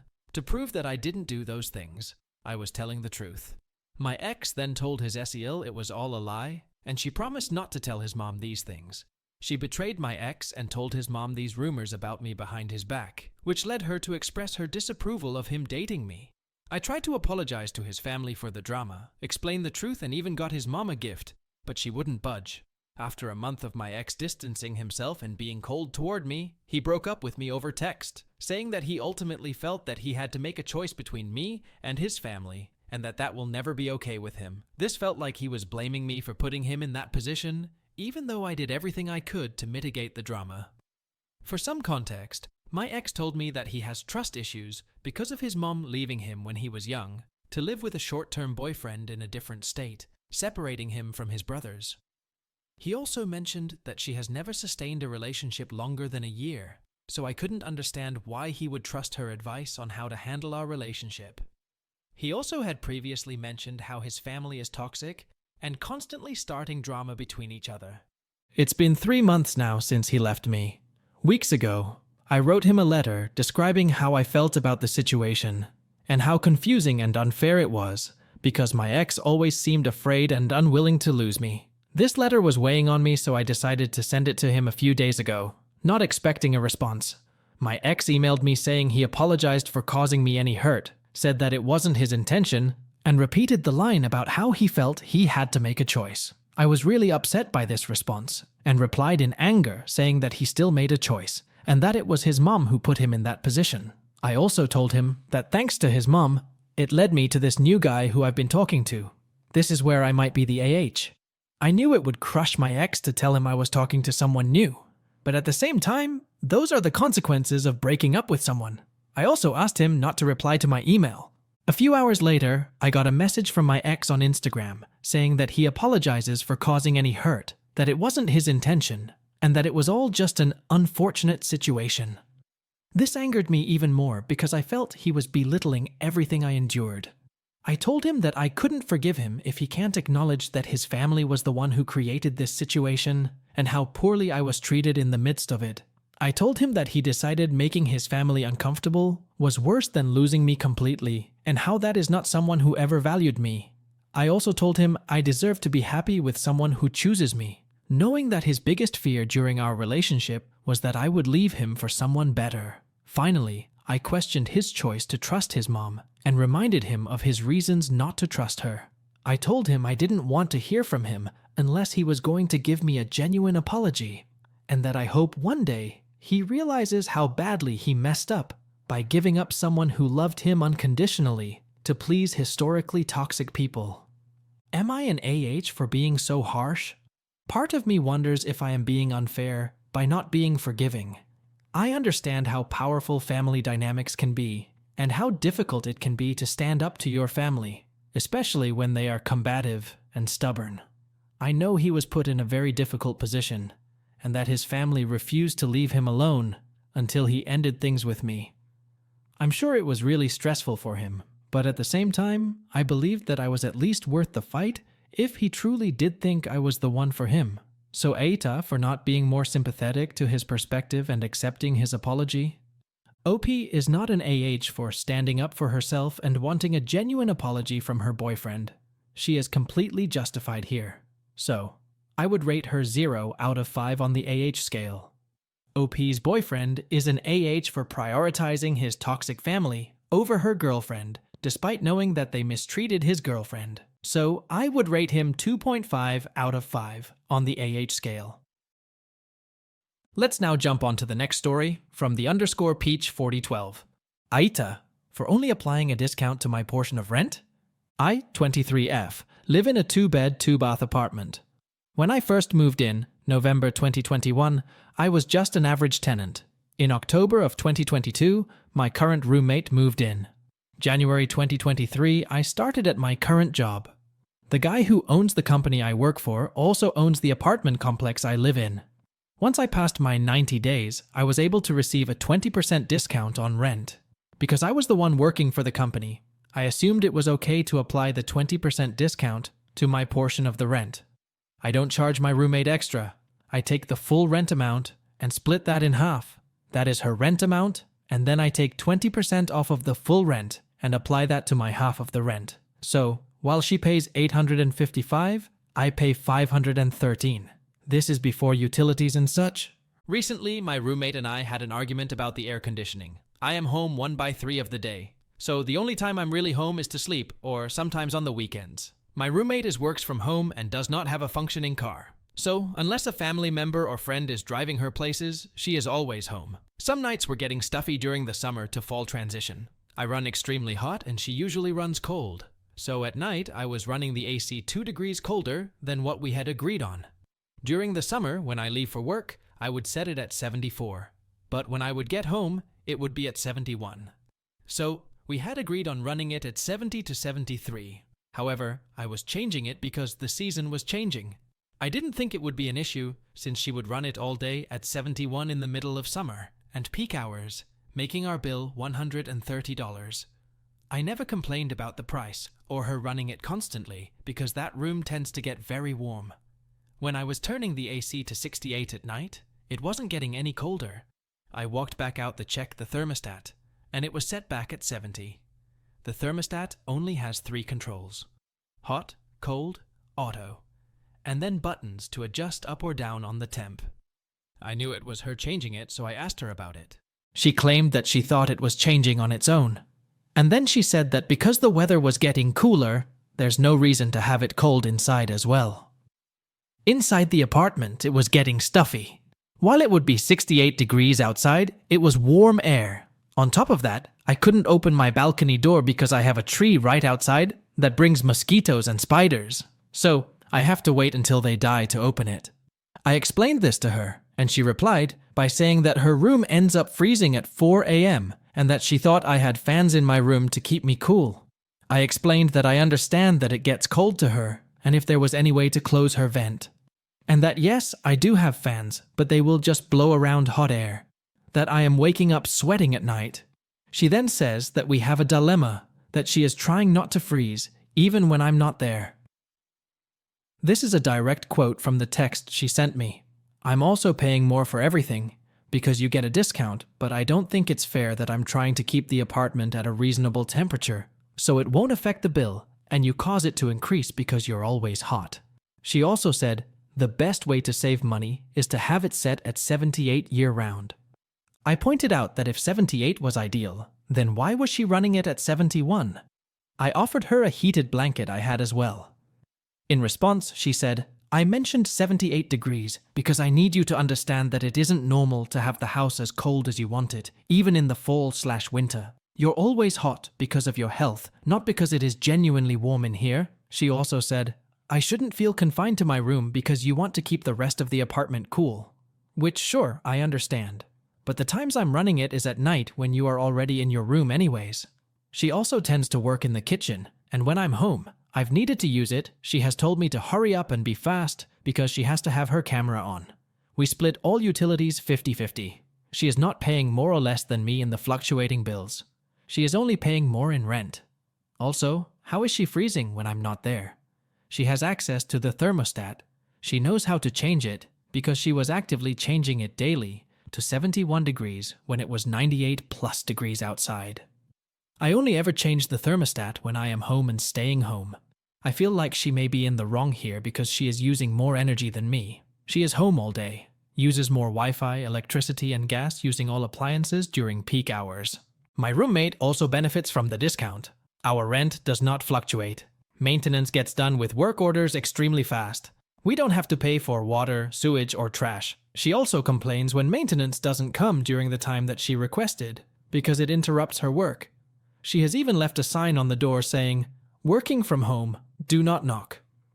When I first moved in, maintenance didn't care one bit what time you wanted them to come by. They will get there when they do. My parents tell me that I should share because it's the right thing to do. My partner and co-workers tell me that it is my discount, and that if she wants the discount, to get a job here instead.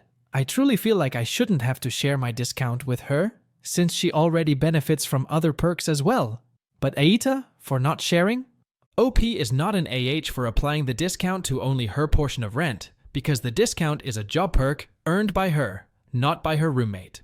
So, OP is not an AH, and I would rate her 0 out of 5 on the AH scale. OP's roommate is being ungrateful despite the fact that OP has been sharing other job benefits with her roommate. She is an AH, a big one, and so I would rate her 3.5 out of 5 on the AH scale. Let's now jump onto the next story from Dumpony. AITA for cancelling my wedding after how my fiancé feels about my daughter. Before you read my post, I am not from America. I am sorry if my writing is terrible, but I will do my best.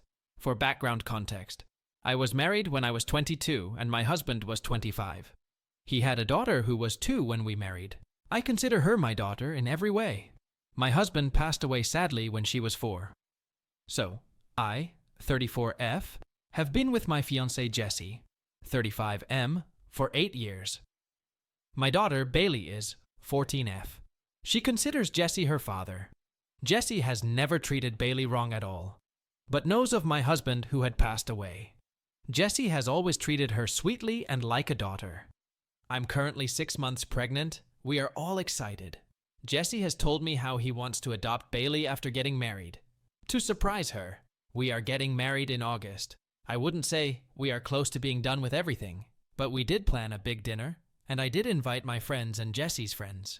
Bailey was staying the night over at a close friend's house, so Bailey wasn't there. We were all catching up and having a great night. Just all around happiness from everyone. Till the topic of the wedding came up. That is when things went downhill. It was all good. We got to talking about our honeymoon. We were going to bring Bailey, because that was our plan. When Jessie did say he didn't want to bring Bailey, which kind of shocked me, because we both agreed to it, so I was taken aback from it. He started going on about how now we both have a real child, and we don't have to pretend anymore to take care of my stepdaughter, who was never my real child. This point, all our friends and I were very flabbergasted and looked at him like he had something crazy on top of his head. He kept going on and on until I kind of freaked out in front of everyone and told him that Bailey would always come first and he is last to me now, that he had to leave and I'm canceling the wedding. He tried talking to me, but I was not in shape to hear him. His friends did escort him out for me and left with him. Few of my girlfriends stayed with me that night. Jessie had been blowing up my phone so much, wanting to work things out. I honestly don't ever want to. I haven't told Bailey what happened and just lied to my family and his family about why we cancelled the wedding. I just want some quiet now and not for anyone to be upset. But some of his friends did message me saying he has the right to talk about his feelings and opinion, which got me so puzzled at this point. AITA? Update. I grew up with my family and another family whose parents were best friends with mine since high school.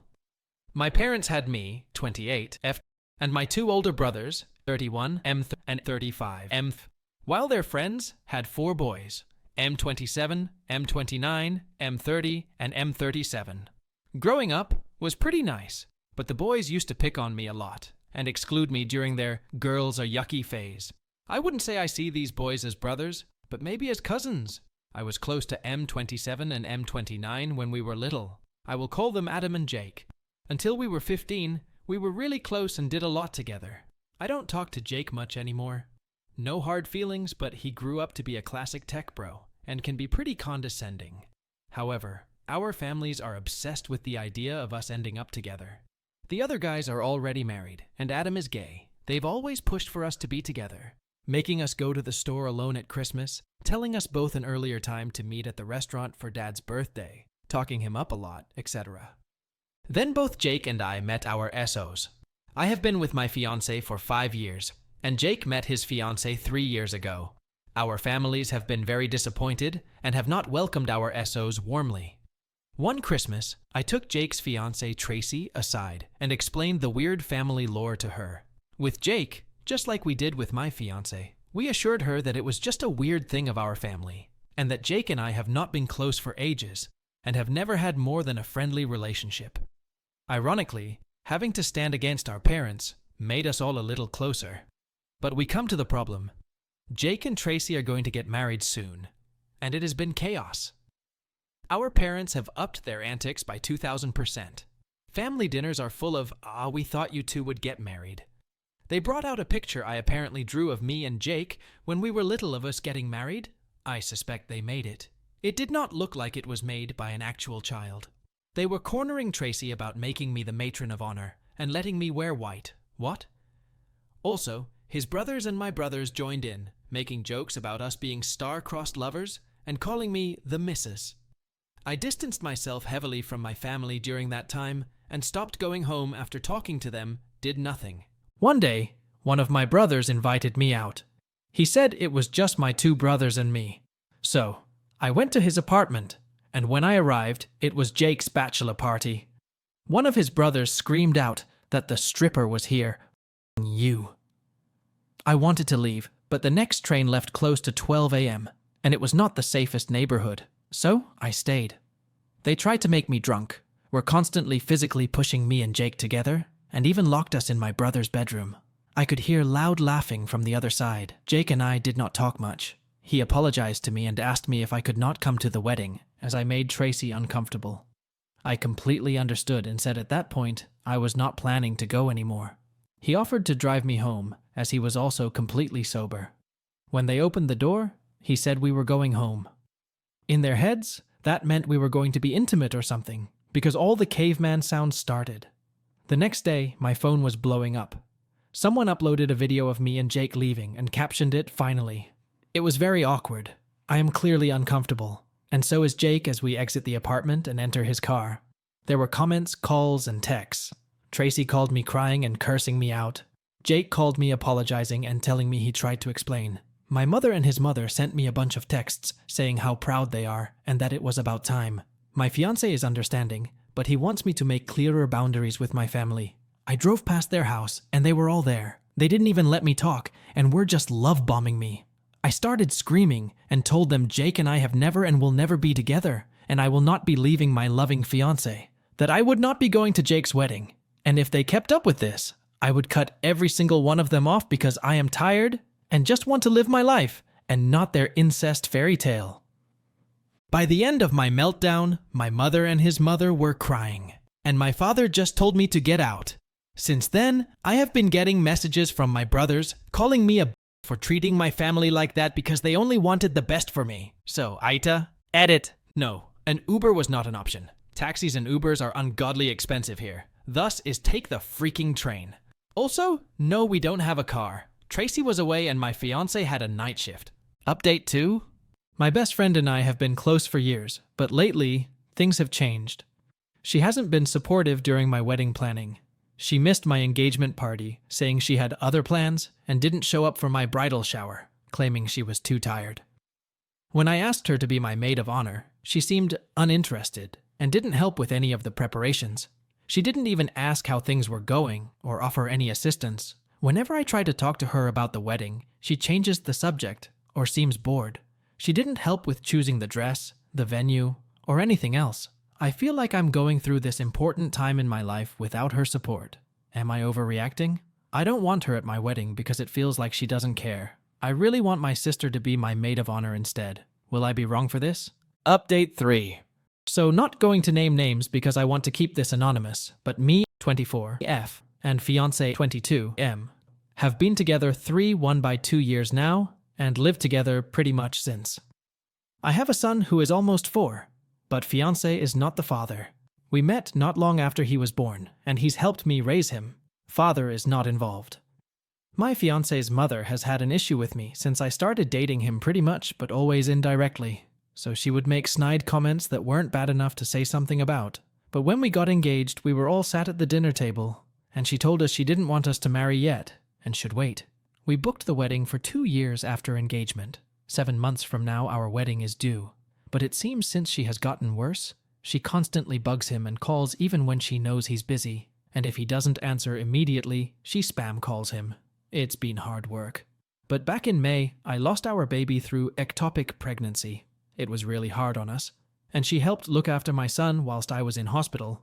But during this time, she made even worse comments and even told me to shut up one day when me and my partner were teasing each other. When I got home from hospital, she was so cold to me and was questioning me on how I knew how far along I was, etc., etc.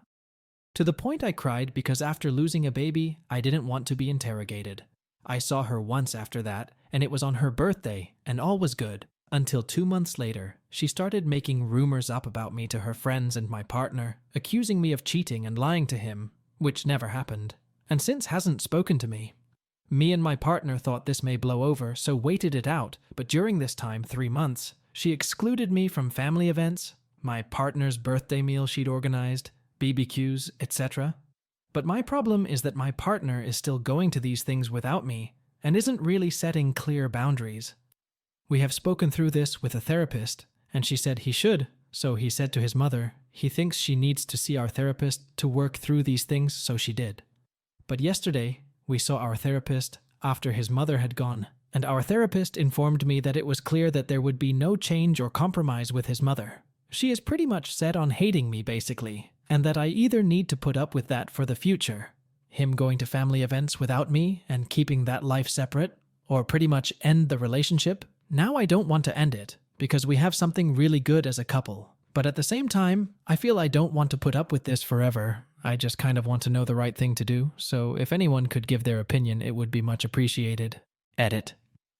I also don't want to be the person to make him choose, hence why I don't tell him not to go to these family gatherings. On his birthday, I did express how it made me feel, but he said I was making him choose, and just as bad as them, so I felt pretty guilty afterward. OP is not an AH for cancelling her wedding with Jesse, because his insensitive comments about OP's daughter show that he has no respect for her, and he doesn't care about the emotional well-being of OP's daughter. It is really humiliating, and this behavior cannot be justified. As for scores, I would rate OP0 and OP's fiancé 2.5 out of 5 on the AH scale. AITA? If I consider divorcing my husband after he hid the history behind the house we are living in and brushed my concerns about it repeatedly. I, 29F, my husband Dean, 32M, and our sons, 5M and 2M, are living in North Carolina near Appalachian for nearly 6 months now, and it's driving me absolutely crazy. We moved from Detroit after we lost DIL, and to support MIL had a breast cancer surgery. Husband wanted to be closer to his family, and I agreed as well, since I have a very good relationship with my in-laws.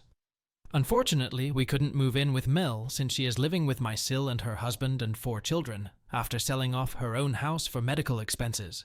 My son, 5M, is almost nonverbal and a high-functioning autistic who is quite sensitive to loud noises, and my Sil's children being young are quite noisy.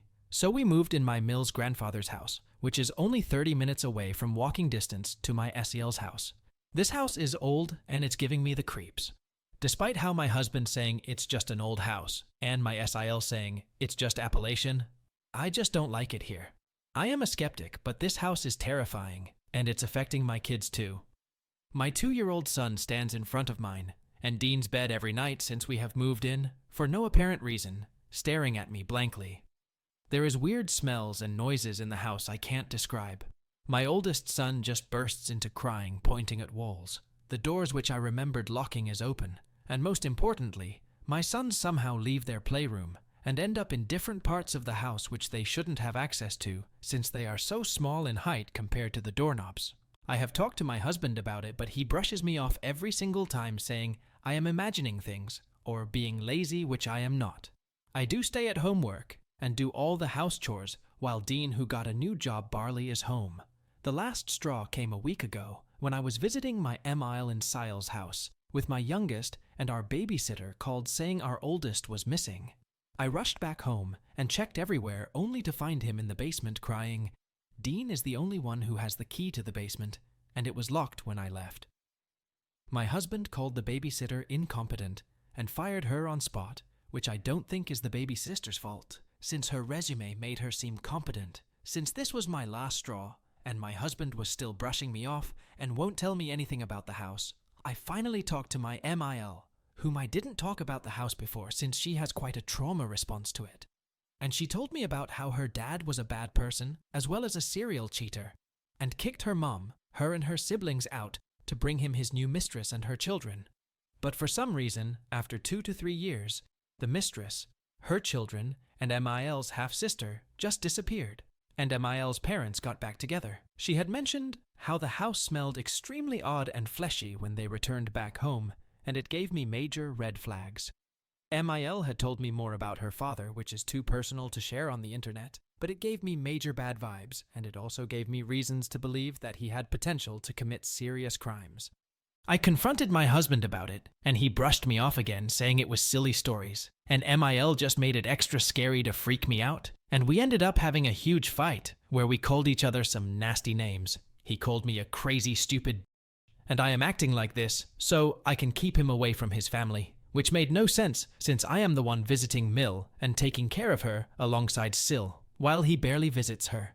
He stormed off and God knows where he is, not picking up my calls, and I am living in a motel nearby, not wanting to be alone in that house with my kids.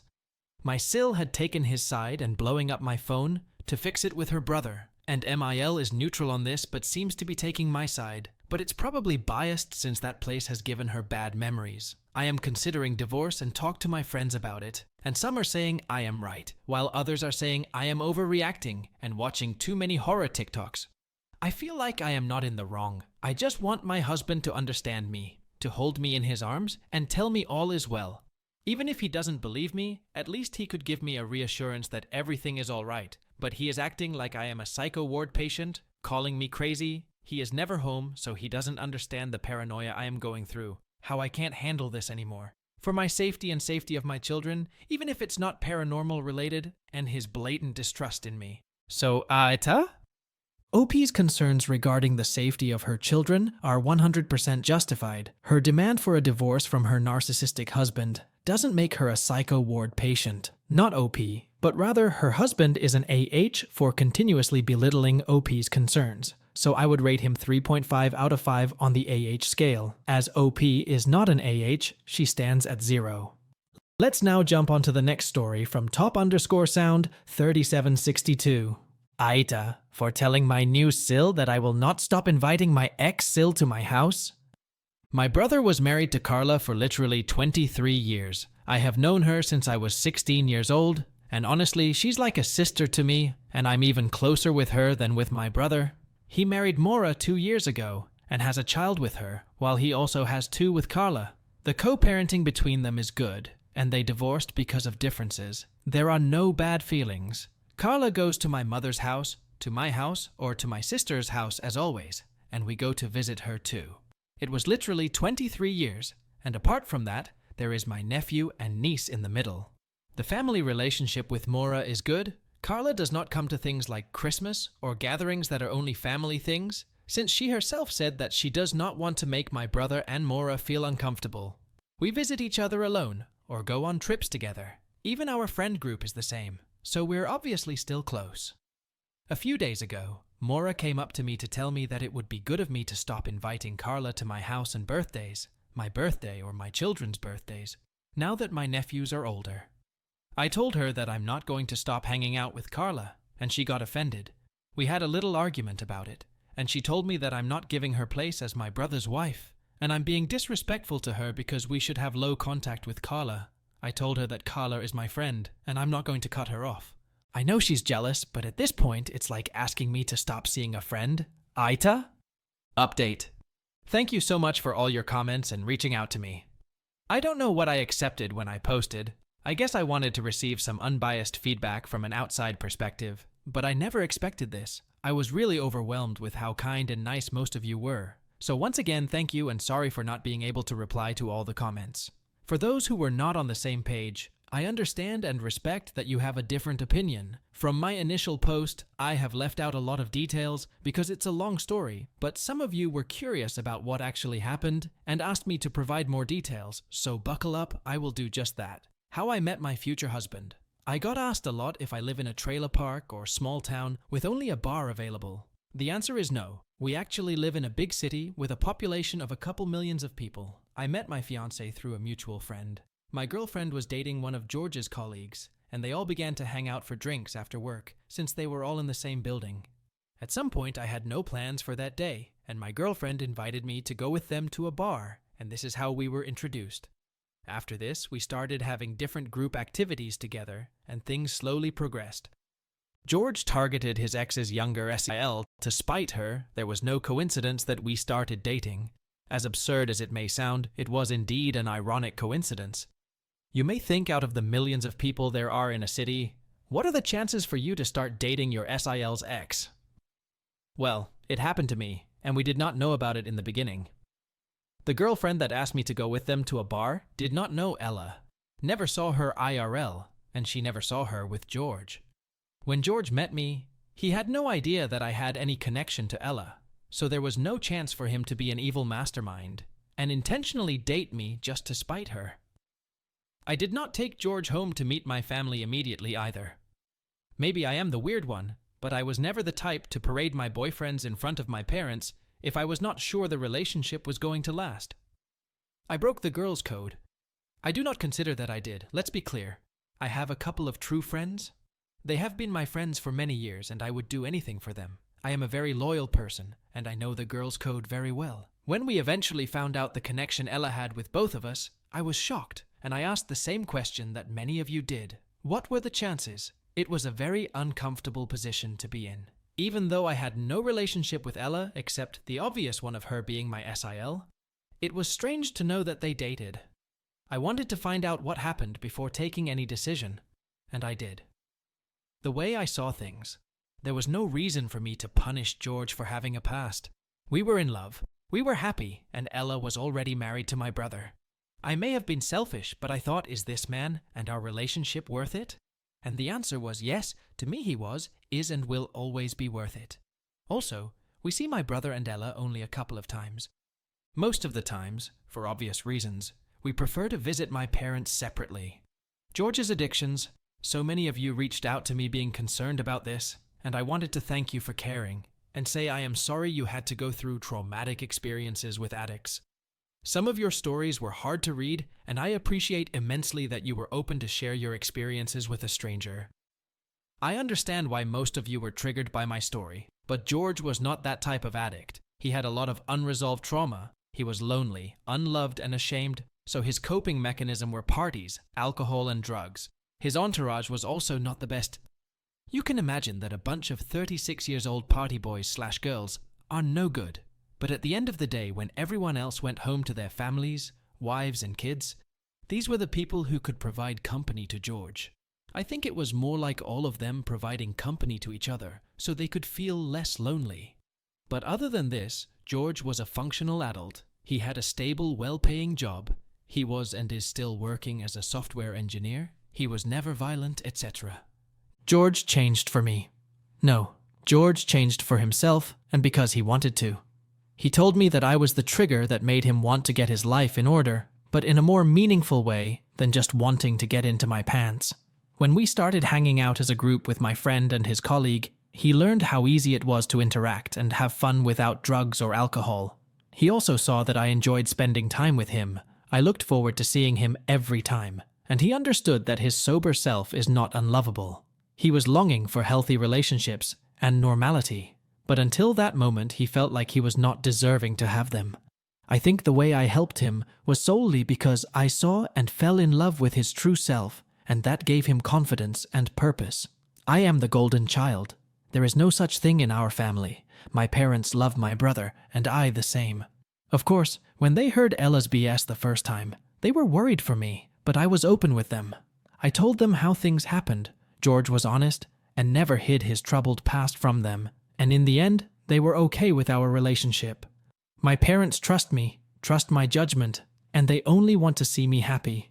And in regards to Ella, My parents are just doing what every parent should: defend their child.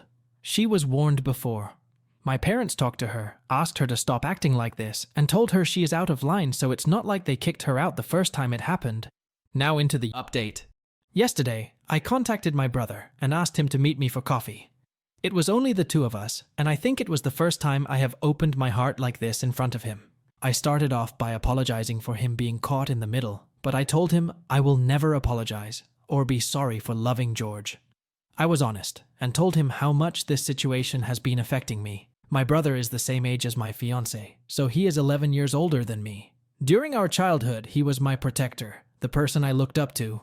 Due to our age difference, we never really had many activities in common, and I could not wait for the moment I grow up so I can get to share more with my brother as adults. But I did not get the chance to do this because of Ella. David would always teach me to value myself, to choose people who treat me right and make me happy. However, I am not able to share my happiness with him anymore. I understand why he would wish I never met George, but it still hurts knowing that your brother somehow resents the source of your happiness. David would always defend me when I was younger, even in front of our parents. When I was 15, I was experimenting with makeup, and it looked bad, really bad. During a family function, one of our uncles got drunk and told me to stop using makeup because I was too young to look like a hooker. David got mad and kicked him out for offending his sister. This is the kind of brother he used to be, and to now see how he stays aside and allows his wife to be offensive and cruel, it's really hurtful. I do not care that she is like that towards me. I don't like Ella at all, and I could easily ignore her. But what gets to me the most is she constantly trying to belittle and humiliate my future husband. I have lived with this man for 2 years. I have shared so many things with him during this time, and I am certain I know better what kind of man he is. I know how hard it was for him to heal all his trauma. I know how hard he worked day by day to become the best version of himself. I know how much he loves me, protects me, supports me, and I simply lose it when I hear her crap and how she is constantly trying to bring him down. Yes, I go bear mode when he is involved, as someone told me in the comments, but I don't care. I will not allow any of my family members to abuse the person I love. I may have tolerated things for my brother's sake, but I will never be quiet in front of his bitch of a wife. I told my brother that I love him, and I will always cherish the memories I have with him, but we cannot go on like this. I understand he is a victim, and I am ready to do anything for him if he is willing to accept that his marriage is not good, that Ella is not a good woman and is abusing him. I cannot force him to divorce her, because this has to be his choice, but I told him I will accept his decision no matter what that is. He will always be my brother, but George is my family now. We plan on having kids in the near future, and there is no way in hell I will ever allow his lunatic of a wife to be near my kids. I also refuse to subject George to the abuse. We thought that this rough period will eventually pass, and that everything will be okay. But unfortunately, Ella became more and more bitter and disgusting. We will still see my parents, but I am standing my ground and will not go to their house if she is present. David and I cried a lot, and for the first time in many years, I felt like I had my brother back. He apologized over and over again and explained a lot of things to me, which gave me the chance to understand him better. But at the same time, I am so angry that I had no idea what was happening to my brother. Some people said that David was a rebound for Ella, but it seems they were both a rebound for the other. What made them marry so fast was the age pressure. My brother was feeling like it was very hard to connect with someone, and the prospect of being able to have a family of his own seemed very far away, until Ella came and offered him the possibility to have exactly what he wanted without too much struggle. So yeah, in the end, I guess we are all some messed up people in a way or another. I don't know what's going to happen. David said he plans to take some time, go away alone for a couple of days, and think what he wants to do. But he said that when he'll be back, he wants to have a chat with George to apologize to him as well for everything that has happened. My brother knows that everything Ella says is false. He said everyone is able to see how much George loves me and that we make a great couple. And there are times when he wished to also have something like this in his life. He told me he is proud of the woman I have become and that no matter what happens, I will always be his little sister. After this, I went home and cried some more with George besides me. I have tried to play strong and denied myself to feel hurt for so long that yesterday I have finally exploded. But it was good because now I feel better. SIL is bitter her ex proposed to me, and this got her banned from our family. AITA for this?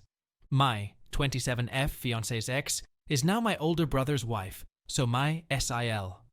To make it less confusing, my fiance is George, my brother is David, and my SIL is Ella. George, 38M, briefly dated Ella, 34F, 4 years ago. Ella wanted to get married and have kids, but George did not want this with her. He was also having a lot of issues back then, partying, doing drugs, and not being the most reliable person. They dated for 6 months and everything ended in drama because Ella was not able to make George want to settle with her. Soon after their breakup, she met my brother, and they got married 6 to 7 months after. So yeah, they moved really fast, and basically, Ella dated her ex, broke up with him, met my brother, and got married to him. Everything in only 1 year and a couple of months. I met George 2 years ago, and at that time, Ella was already married to my bro. Back then, I had no idea that George was Ella's ex. When George started to feel attracted to me, he changed completely. He quit drinking and doing drugs, he has been sober ever since, started going to therapy, and overall became a new person. He did this because he wanted to change, and I have been with him during his entire healing journey. I am very proud of him, and we have a healthy and amazing relationship.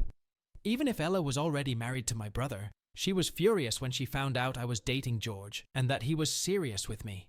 She was so cruel and said a lot of nasty lies. She used to tell everyone that George was grooming me. I was 25 when we became a thing, and he was 36. This is not grooming FFs. She lied that George was abusing me, trying to get me to become an addict like him, and many other things.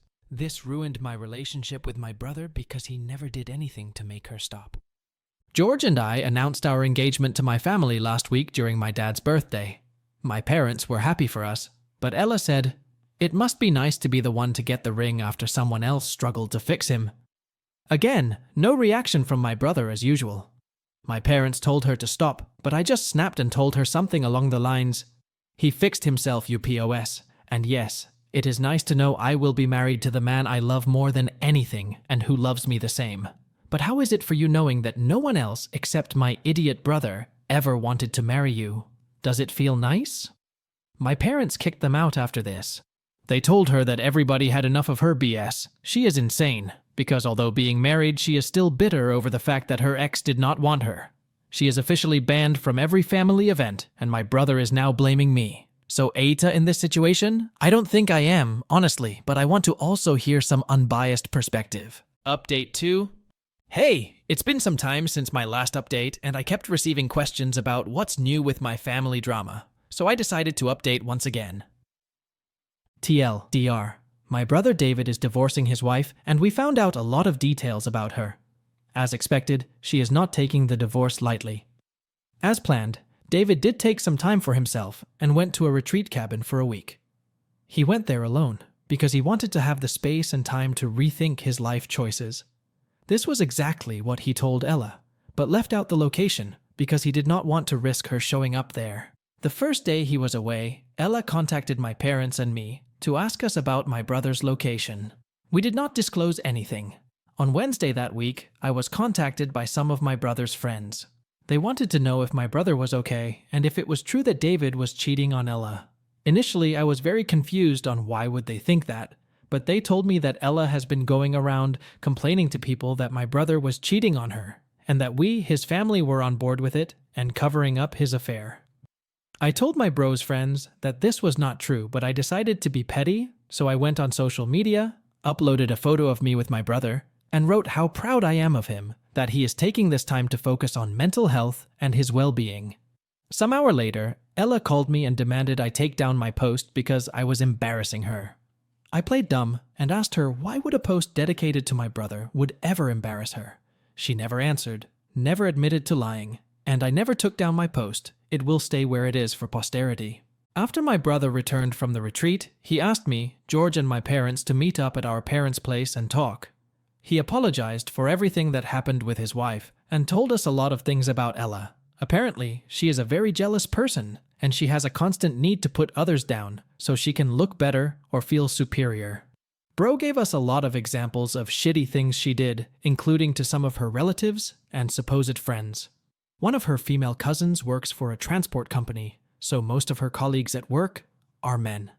Ella told this cousin's husband that there are high chances of her cousin cheating since she spends every day surrounded by men. Her cousin was pregnant at that time, and I don't know if she was trying to imply the baby may not be her husband's, but still. Needless to say, they don't speak to Ella anymore. She had a girlfriend who got into a relationship with a guy. Ella kept telling this girl bad things about her partner that she supposedly heard from other people. She was never able to tell who she heard it from. Most likely she invented everything. That's why her family members avoid her and never invite her to functions, and she does not have any friends. People from their circle were friends with my bro before he married her, so they are just tolerating her for his sake. I mentioned that Ella must be abusing my brother, and a lot of people took it the wrong way. When I mentioned abuse, I did not mean it as physical abuse, but more like emotional abuse. I guess everyone has their own way of seeing things. But for me, being married and still being pissed about things that happened with your ex years ago is clearly a sign of disrespect towards your spouse. And if someone is able to openly disrespect their spouse over and over again in front of their family, it's a high chance for that person to do more than disrespect behind closed doors. My bro clearly struggles to see his self-worth at the moment.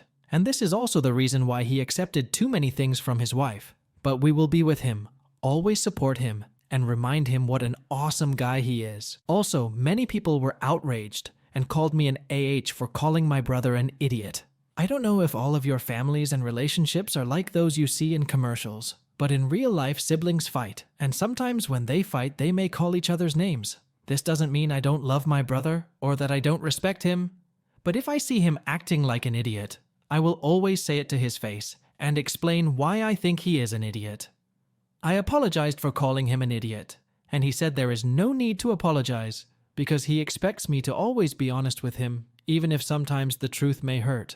And I understand because I expect the same from him. Anyways, David confronted Ella with everything that she has been doing and told her she needs to get help. She refuses to accept she has any problem. She states that everything that she has ever done came from a place of love and care for that person, right? Because when you care for your cousin, you lie to her husband that she may be cheating on him, or when you care for your SIL, you lie to everyone that she is forced to do drugs by her partner. She did not take the divorce well, but not because she was losing my brother, but because she saw this as a failure that shattered her perfect image she had of herself. Maybe after some time passes, I will actually be able to feel sorry for her because she is a sad person with so many issues that refuses to get help. Of course, Ella blamed the divorce on me and our family, claiming that David is choosing us over her, so clearly, she does not take any kind of responsibility for her actions. David, however, warned her that if she continues spreading lies about our family, we will hire a lawyer and take legal actions against her. At the end of the day, if she still insists with her crap, she will have to prove everything in court. Of course, we don't want to get to this, but she needs to understand that we cannot say whatever we want about other people and not face the consequences. In the meantime, George and I are planning our wedding, and my bro will be George's groomsman. They really had the chance to bond, and even discovered they actually have a lot in common. I don't want to be mean, but ever since Ella is out of the picture, our family gatherings happen more often than before, and the atmosphere is so light. My brother is slowly going back to his old self. He is having a good time with us. No stress, no dissociating. He is just present and enjoying. So that's it for now. I don't know if this was the update you were expecting, but I can say I am happy. We are slowly healing from everything that had happened these past years, and I am positive that in the end we will be closer and stronger than before. OP's behavior is completely justified, and she is not an AH. Her new sister-in-law's demand to go no contact with her ex-sister-in-law is unreasonable. OP has been close with her for the last 23 years, so it is not possible for OP to go no contact without any reason. Her new SIL is being entitled and is an AH, so I would rate her 2.5 out of 5 on the AH scale, and OP gets a 0. Let's now move on to the last story from glittering_ad_3319. AITA for not spending more of my fun money on my daughter and less on my stepdaughter. My husband has 2 daughters. His oldest with his ex and a baby with me. We'll call them A, my stepdaughter, and B, our baby together. The situation here is probably not what you are thinking. The big issue is that until a few months ago, my husband and I had joint finances. We kept separate savings, and joint checking. Basically, I had an amount automatically going to my savings account from my checks, and the rest went to our joint checking. Same for my husband. We allocated joint savings from there. My husband doesn't look at our finances. Like he'd ask me, is there enough to get XYZ? Instead of just looking at our joint accounts. All the bills came from our checking, but he didn't actually go in and pay any bills. At the beginning of the month, a bunch of big bills come out at once. Rent, private health insurance, his child support for his daughter, gas and electric, and a few more. Without dipping into savings, this leaves the first week pretty tight, but it's manageable. So, my husband started getting mad that the first week of the month was tight, and he started blaming me.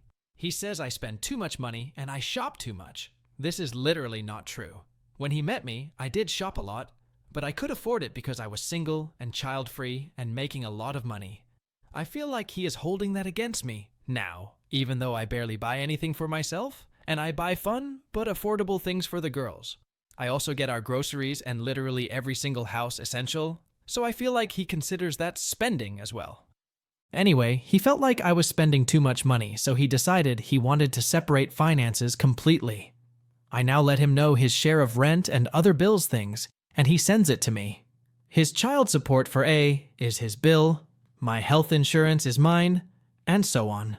The problem is the things that I'll do for the girls, or by the girls. At first, I'd say, I want to take the girls to the zoo. Will you split it with me? Or, the girls need shoes? I need this amount from you, for example.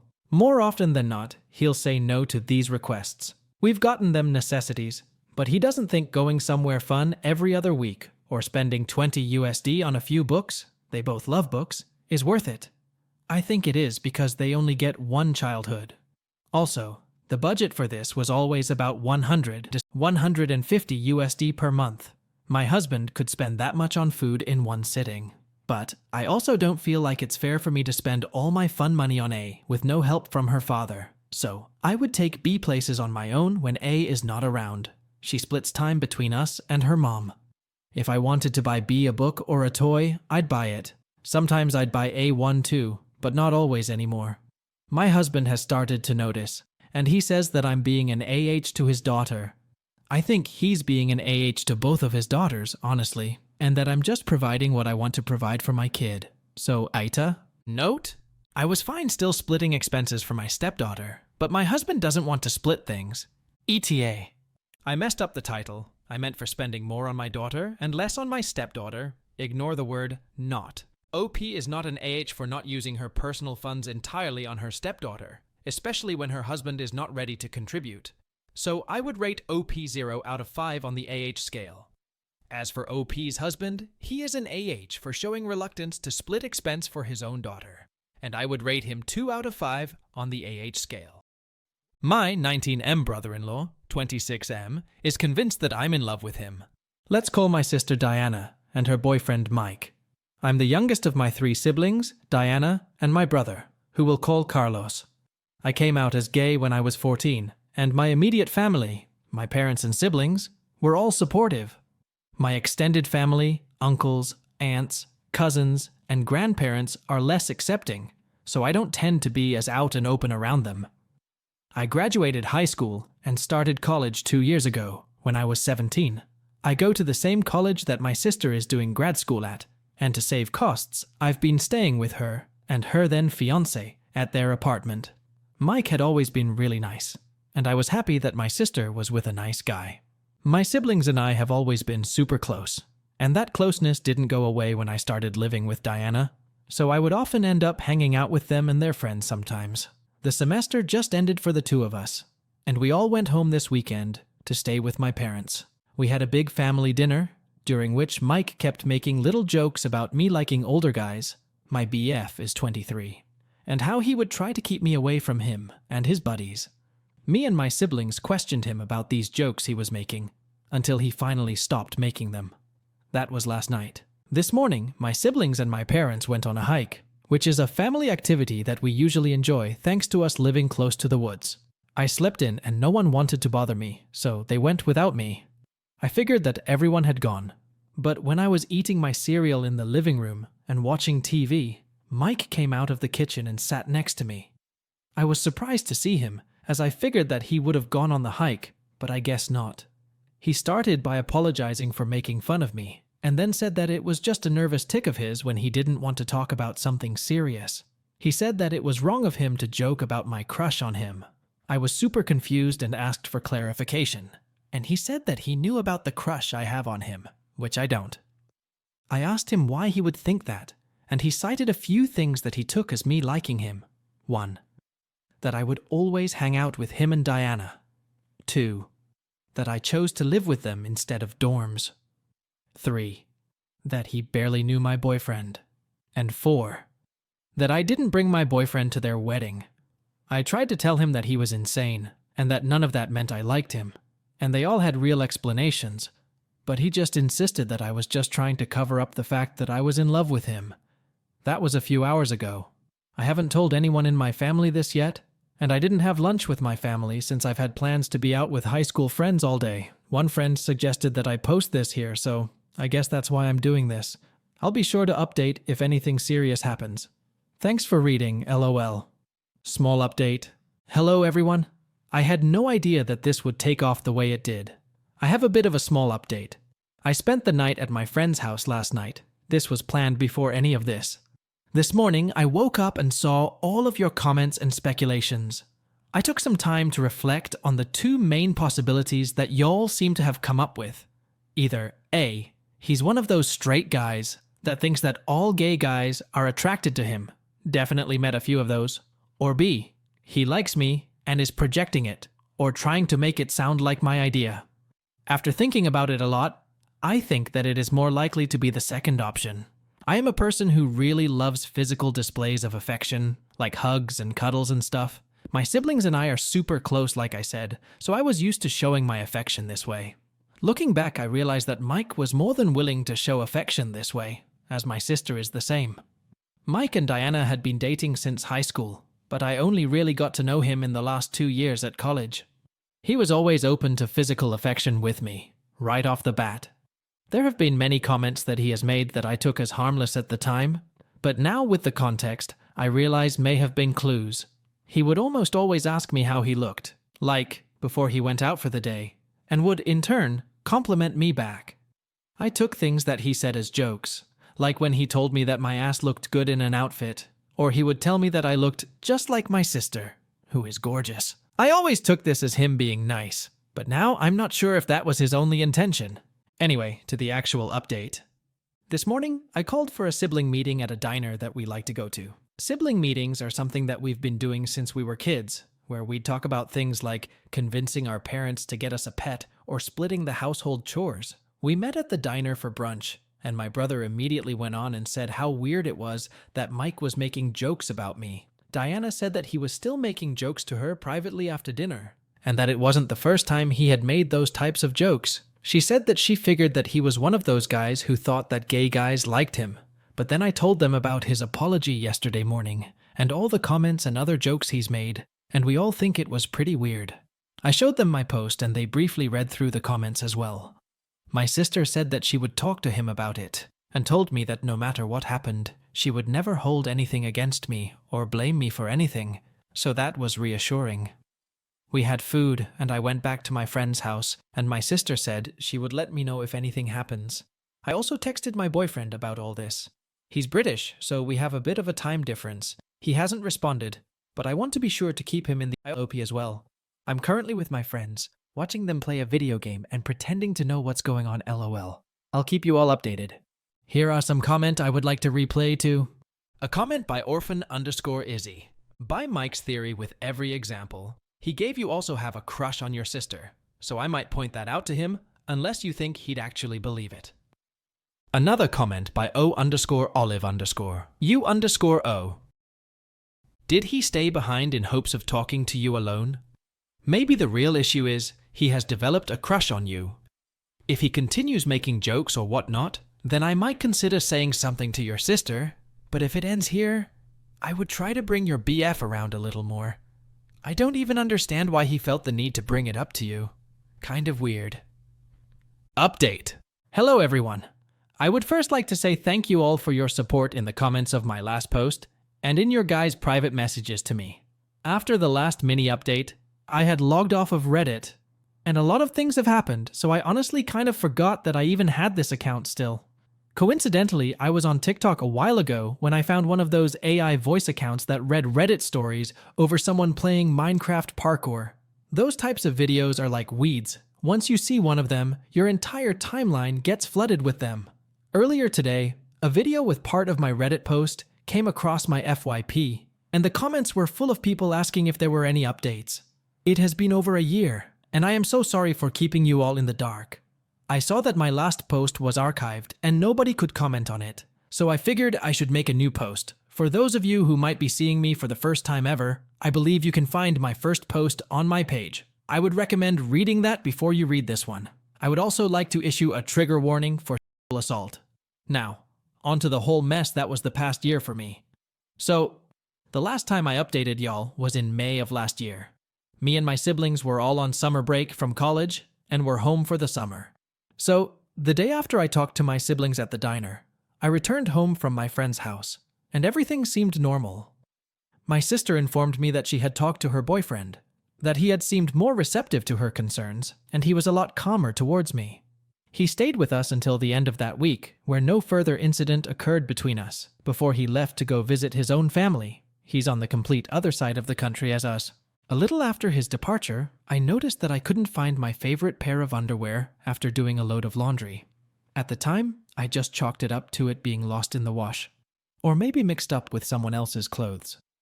They were a pair of pink briefs, which I find to be more comfortable for my body type than other forms of underwear, and unfortunately for me, considered more. I'm sure you can all understand what actually happened to them. My sister only stayed with us for 2 weeks, as her job was only allowing her so much time that she could be remote. From what I knew, her boyfriend had returned to our apartment around the same time as her. I stayed for the whole month before I too had to return to the city our college is in, because I had gotten a summer internship in that city. So I was back to staying with my sister and her boyfriend. A few weeks into that, my sister was out for the night because of her friend's bachelorette party, and her boyfriend was out at a bar with his friends, which left me alone in the apartment for the night.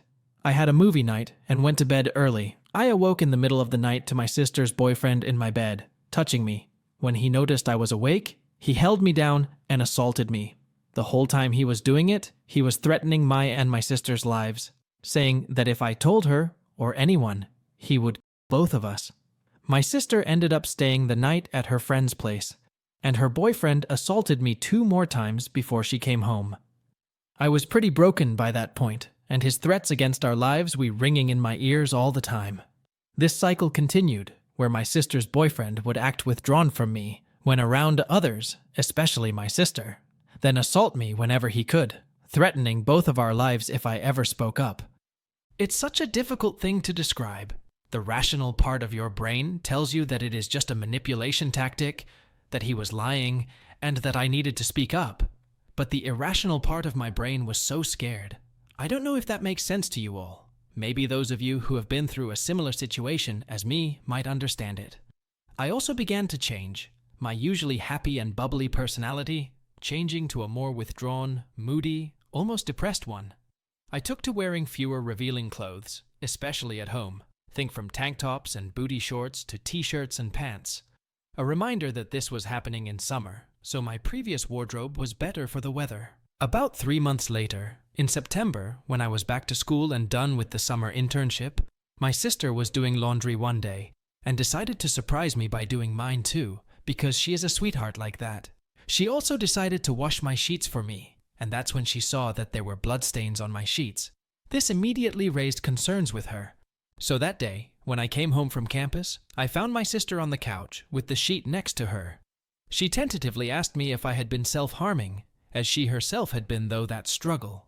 She has scars on her thighs from doing it. She told me that my recent change of mood, and the fact that I had changed my wardrobe to be more covered up, especially my legs, had her worried. I told her I was not, but could offer no explanation as to why the sheets were bloody. It was then that I broke down and had a huge panic attack. My sister tried to calm me down at first, but when that didn't help, and I was still struggling, She decided to take me to the ER. The attack lasted for about 45 minutes, only going away when they gave me some sort of medication to help me calm down. Apologies. My memories from this particular part are a little spotty. Once I calmed down, I was allowed to stay in the hospital room for a little bit, and when it was eventually me and my sister, where I confessed it all to her. She was extremely comforting and asked me when the last time he had assaulted me was. It was the night before, so she pressed the little doctor/nurse call thing and told them that I was going to need a kit. For those of you who want the specifics of that process, please Google it. After that, I just wanted to go home. My sister took me and left me in her car at first, then came out and ensured that her boyfriend was not there yet. She texted him and told him to not come home, as the two of us were really sick and we did not want to infect him. The next day, instead of going to our classes, she took me to our local police station to file a police report. This whole process was also long and laborious, and honestly, my memory surrounding it all is kind of hazy, something my therapist says can happen with traumatic experiences. But with the evidence found from the kit and my testimony, he got a sentence of 4 years and a fine, and he has to register on the offender registry. I am doing much better now. My schooling was only a little bit affected, but nothing too bad, and I'm on summer break again. My sister and I are both close still. We are both in therapy, and I am getting through things day by day. I am currently writing this from home, and I'm flying out to London next week to see my boyfriend. I will try to not forget this page again, ha ha ha. Additional information from OP on how Mike was confronted. OP, yeah, so he was at a friend's place while we were at our apartment. My sister was still maintaining that we were sick. We told the police which friend he was likely to be staying with, and he was taken from there. Since I got the rape kit, they were able to get DNA from that, plus we submitted the sheets as evidence, and there was some DNA on there too. The police to his DNA to compare to the DNA found, and that was what nailed him as guilty. He maintained his innocence until his sentence was delivered. He threatened me when they were taking him out. OP shares details from Mike's family after they found out what happened and their reactions. OP, his family was a bit of a problem at first. His parents sort of had the "my son would never" attitude. They attended all of the court sessions, and as more and more of our evidence, DNA from the rape kit and the sheets, pictures of the bruises he left on me and of the sheets themselves, was shown, and at my testimony they admonished him. They sent my sister a message apologizing for his actions and sending me their sympathies. He has a sister from what I know, but I haven't seen her. She might be estranged or have little contact based on what my sister has told me. Comments. A comment by Here for Mysteries. I'm so heartbroken that this happened to you. I am so proud of you for coming forward. That is outrageously difficult and not something everyone is able to do. I'm so very thankful your sister listened, believed you, and supported you. There are no words to adequately describe the strength and love you and your sister have shown. All my love. OP. Thank you. I really wouldn't be anywhere without my sister. I had no idea of what to do or how to report it or anything. Thank you for your words of encouragement. Another comment by initial_obligation. 55. No, the update I expected nor wanted, but I'm glad you got some form of justice. I really am praying for your recovery, honey. You didn't deserve that, and neither did your sister. I can only imagine how you feel, and I truly hope that you heal from all the hurt, physically, mentally, and spiritually. Sending you and your sister so much love, PA. OP. Thank you so much. I'm doing better every day. Update. I was accused of seducing my brother's girlfriend, but I'm actually gay and I have feelings for my brother's best friend. It's been almost a week, and I'm happy to tell you that I am officially living with Robert, since as always, he is there for me to support me. Regarding the meeting with my parents and brother, well, it didn't go well at all. The day I said in the last update, if I went to talk to them, I even brought evidence to show them, Robert accompanied me and was going to be the intermediary so that something serious wouldn't happen. I think when they only saw Robert through the vantage point of the door, my brother quickly opened it happily, but he only saw me and his smile disappeared. My brother demanded from Robert why he was with me. He just said that we have to talk about something with everyone. I reluctantly agreed. Robert grabbed my hand to give me support, and we entered the house. But destiny is a bitch that wanted to hit me hard, since my brother's girlfriend was there. She only saw me and Robert out of the corner of her eye, but her gaze fell when he and I were holding each other's hand. But I hadn't taken it into account. At this point, I just wanted to clean up my image as my family. We all sat down, and I started talking about the situation. Even though I was shaking, I had to be strong, and I told them the evidence in front of them. I even showed them the video where I made a screen recording proving that she was the one who wanted something with me. What happened next was really stupid and illogical. Even with the evidence and telling the face that it was her that was flirting, they said that it's still my fault. Even she still said, and I quote, "With your look passing in front of me, even smiling at me, that's enough that you told me that you wanted something with me." Right now, I'm laughing at how stupid it sounds. But at that moment, I was surprised, shocked, even aberration. It doesn't matter that you like someone to tell you that, just to be nice, I say that to you. We began to argue strongly, because I cannot believe that with all the evidence, they continue to say that it is my fault. Robert even told them that this is illogical, in addition to the fact that it was stupid for them to believe a girl who barely arrived than me, who is her family. My brother told him not to get involved and that he was a traitor for being on my side. My mother pulled out the typical, "It's your fault for separating my brother's family and friends" letter. I couldn't take it anymore, so I just went to my room to pick up my things. Clothing and valuables.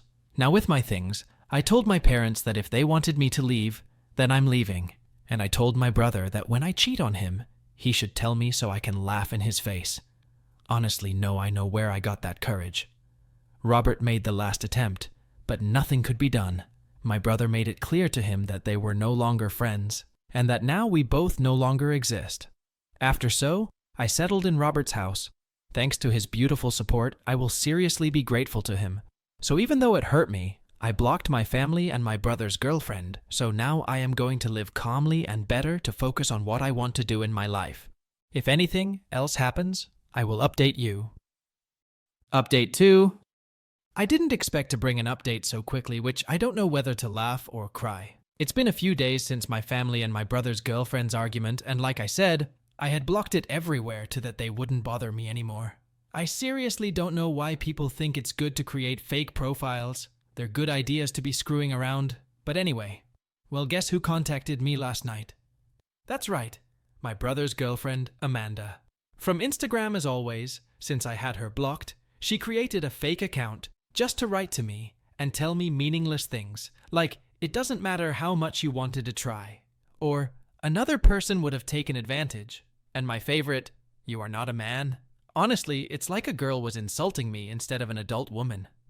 The other one who realized, finally brain works, that I don't like women, since he saw how I was holding Robert's hand, and that real men never hold hands. I don't know why he uses that as a man. I know I'm a man. I have something that defines me, LMAO. Then I go through the typical speech that I didn't know what I really liked, and only with her would I become a macho. If I was bothered, why are there really people who have to use their or your taste in doubt? Then I laughed, because, let's be honest, that sounds good to someone who has a closed mind, or is a bitch who needs somewhere to jump.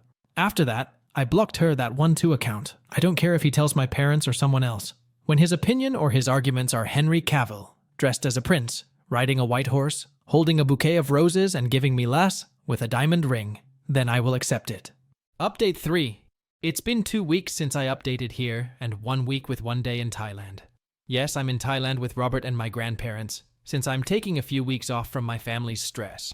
Everything here is great. Personally, I would recommend coming on vacation. The beaches are very beautiful. The temples are also interesting to try the food and go by boat to buy things. But I'm not here to explain the good thing about being in this part of the world. But unfortunately, I received the notification, thanks to some relatives, that my brother is getting married. Yes, as you read, my stupid older brother is going to marry his crazy girlfriend, which is hard for me to believe after what happened. I thought that after the evidence, it was going to take a few days for them to see that it wasn't the bad guy in the story and that Amanda was the one who was bad, but apparently they don't care about that. They don't care that she was the one who lied about the messages, that she was the one who divided my family. Read, this made my heart hurt. I'm not going to deny it. I thought I was going to be with my brother on that important day in his life, and now I'm not going to be. I feel like they never care. And I'm in the way, in the end, it still affects me. I can only continue as I was, and possibly pretend that I don't have a family that still hurts me, that the only family I have are my maternal grandparents and Robert. With Robert, someone asked me privately at the end what kind of relationship we have, and well, just remain friends, since I'm still unsure whether to tell him what I feel, but he has done things these days that make me very happy. Yes, our friendship relationship happens something else or not. At least with him, I am happy to continue by his side and that he is there for me too. So, I hope this is the last update, and if not, I will let you know if there is something more happens. Update 4. It's been a month since I last updated here, and I've been doing well. Robert and I are still living together so far. I don't know how the relationship will develop, because interesting things happened in Thailand, which, by the way, I highly recommend you go to reflect and leave behind all the negative stuff. But anyway, I'm not going to stray from the topic, and like some of you, I also found out that my older brother got into Reddit because Amanda ended up cheating on him. Karma miracle, I love it. But what I didn't like is that my parents and my brother tried to communicate with me after that. I mean, for them, it was easy to vote me out as nothing, and now they expect me to forgive them. But before that, he arrived at Robert's house very upset. I don't know if he was drunk or not, but he almost broke the door because he was hitting it very hard. When I left, my brother hugged me tightly, telling me that he was sorry and that I should please forgive him for being a bad brother. I told him no and that there was nothing left to fix. I told him that I prefer a woman that I had known for a short time, and that because of him, I was hit hard. He only pleaded, saying things that he was blinded by love and that now he can see. Well, I told him to put his apologies and his regret where they fit. He said that he felt I was taking it away from him when I yelled at him because of the annoyance I felt. How can I like her if I don't like women? Yes, I yelled at him that I don't like women, and that's when his brain finally worked and put all the pieces together, realizing that he had never brought girlfriends home. He was going to continue talking when I went back into the house and closed the door, threatening to call the police and file a restraining order shortly after he left with his head down. At the moment, they haven't used different numbers to contact me, and I hope they do. Also, if you see my brother on other forums, seriously, I don't want you to help him get back with me. As I said, I don't have a family anymore, because the first time they kick me out and I don't plan on coming back for a second one. I don't plan to accept anything. I won't accept any letters or talk to him or our parents. My decision is to completely distance myself and cut everything off. I hope you, brother, see this. They are no longer part of my life. I will never forgive them because they don't deserve it. Am I the asshole? OP is not an AH here as he doesn't have anything romantic to do with Mike. Mike's assumptions are baseless, and he is being unreasonable by trying to be the crush of his brother-in-law. His intrusive behavior is not justified in any way. Because of his behavior, he is an AH, and I would rate him 2.5 out of 5 on the AH scale. Since all accusations of Mike on OP are baseless, I would rate him 0 out of 5 on the AH scale. Let's now jump on to the next story from own-replacement-952. AITA for leaving my wife without a discussion after I found out she cheated? I know that I am not an AH for leaving a relationship where my partner was unfaithful. That is normal, and I would hope everyone respects themselves enough to get out of that situation. This is a touch more complicated. I fly in, fly out for work. I am currently working a contract in Africa. I work for 8 weeks, then I get 4 offs. So basically, I'm gone for 2 months and home for 1. I have been doing this kind of work for about 10 years now. I had a house, but I was never there. And it didn't make sense to rent it out, since I would not have a place to stay when I needed it. So I sold it. I stayed with my parents and simplified my life to the point where, other than my car and 1 set of formal clothes for weddings, funerals, I could carry everything I own in 1 piece of checked luggage and my carry-on. I met Louise 3 years ago. We hit it off and started dating. She seemed okay with my lifestyle, and it was nice having someone to come home to. We got married last summer. I found out this September she was cheating on me. When I got home this time, I didn't bother leaving the airport. I checked into the hotel for the night and left the next day for Vietnam. I rented a nice place there for my time off and blocked her on everything. I also contacted a lawyer to start a divorce. A few people got a hold of me to see what was going on since she didn't know where I was.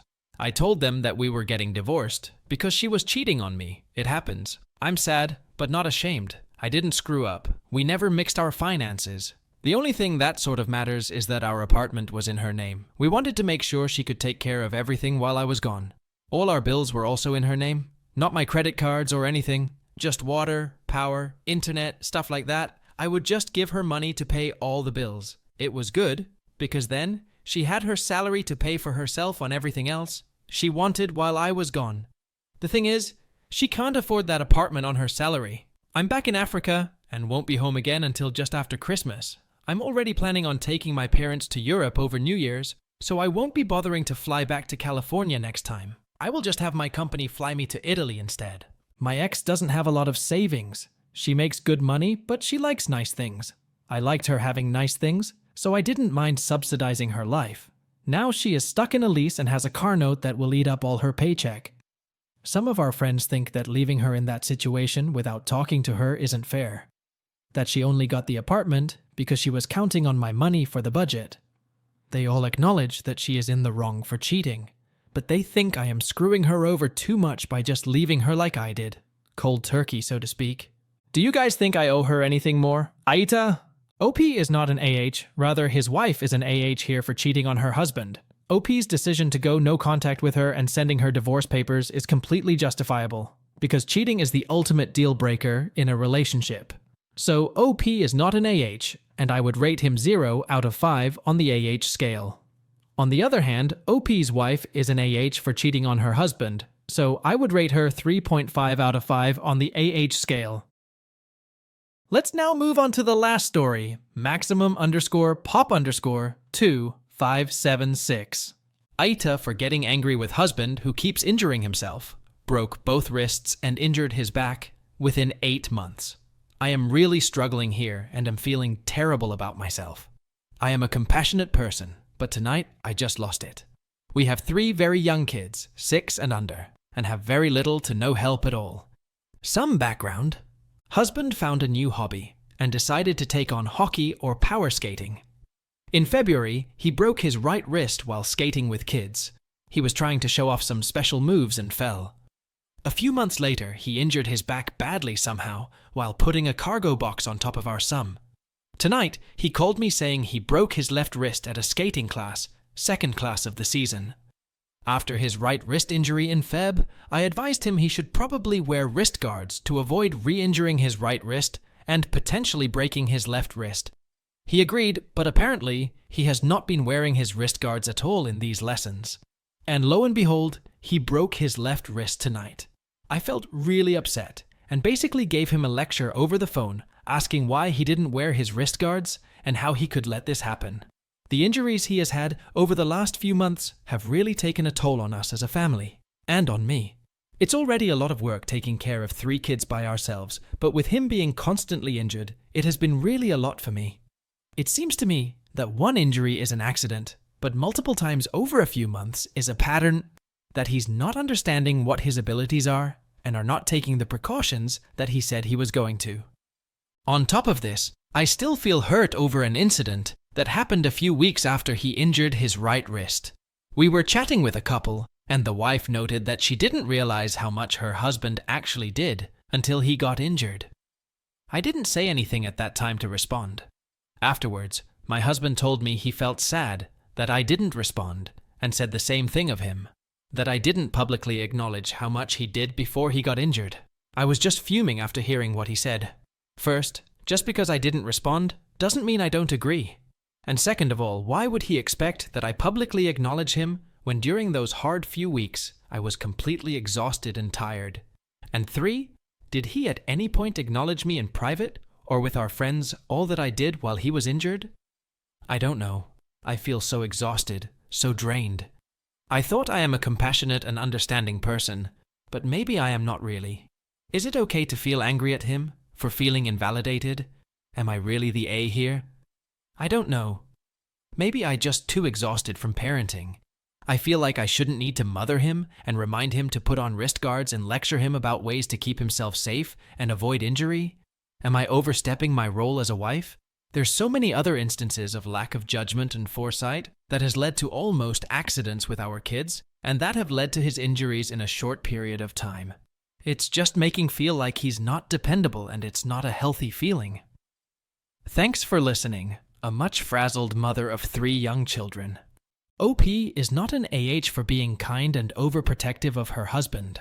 After her husband sustained multiple injuries in a short period of time, her anger and concern about her husband's negligence are justified. As a mother of 3 young children, OP is simply trying to ensure the safety of their father and her husband. She is exhausted and worried about her husband's well-being. Her husband is being a little AH, and I would rate him 1 out of 5 on the AH scale, and OP gets nothing. AITA for never wanting to speak to father again after learning he slept with a minor. For background, my parents were never together. My mom was a troubled teen who didn't have the greatest parents and met my dad at a party when she was 15. My father was in 20. They conceived me a few weeks after meeting but never pursued a relationship. So, my relationship with my father has never been great. Growing up, I would spend summers with him and whatever girlfriend he was with. Even in relationships, my father was never faithful, and I was taught at an early age to lie for him. Around 10 years old, I realized that he was never going to change, never had any desire to step up as a father, and was never going to take accountability for his shortcomings. But in 2019, I received a Facebook message from a woman claiming that my father was a and she had proof. So I looked at the messages and asked what she meant because that's a serious accusation. She called me on Facebook to explain. This is where it gets wild. She said she recently found out that my father had relations with her daughter about 15 years ago. Her daughter was 31, which makes us the same age. She explained that my father was her PE teacher, and like many young teens, she had an innocent crush on him. One day, my father offered her a ride home, and at some point, it escalated to her giving him. Following the incident, he ignored her, and she transferred classes. So, they never interacted again for the remaining 2 years she was at the same school. After she graduated, my father somehow met the mom, the woman who sent me the messages, at a mall. Through conversations, my father mentioned he worked at the school. She mentioned her daughter went there, and he said that he knew her because she was once in his class years earlier. My father, even though married but it was long distance, proceeded to have a relationship with the mom. They even went out of state to NY to visit the daughter, but she never met up with them for various excuses. Eventually, the mom discovered my father was still married and ended the relationship. At this point, the daughter still didn't mention to her mom the incident that happened years prior. Then in 2019, my father reached out to the daughter with some flirty message, and she felt disgusted and scared, like why he was even reaching out. She finally decided to tell her mom what happened. The mom was filled with anger and embarrassment that she was also in a relationship with this man, not knowing what he had done with her daughter, and disgusted by the level of sick. Rightfully so. Hence the mom reaching out to my father via Facebook, who admitted that it shouldn't have happened, but it was more so, he shouldn't have put himself in that position, but it wasn't entirely all his fault. So, because his lack of accountability, the mom wanted everyone, including his wife and kids, to know. I spoke to the daughter and cried. I told her how sorry I was that he took advantage of her, and that I know that may mean nothing, but I'm on her side because I had women in my life that were, and I don't wish that on anyone.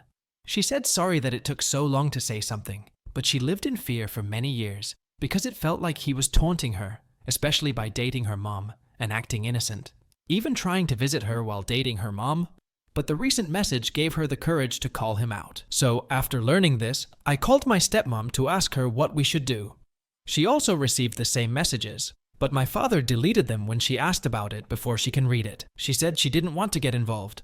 So I called him and asked him. After trying to lie to me for 30 minutes, I told him I had the proof. He finally admitted, but basically said it wasn't his fault because she came on to him. I reminded him how sick he was because she is a child, the exact age as me.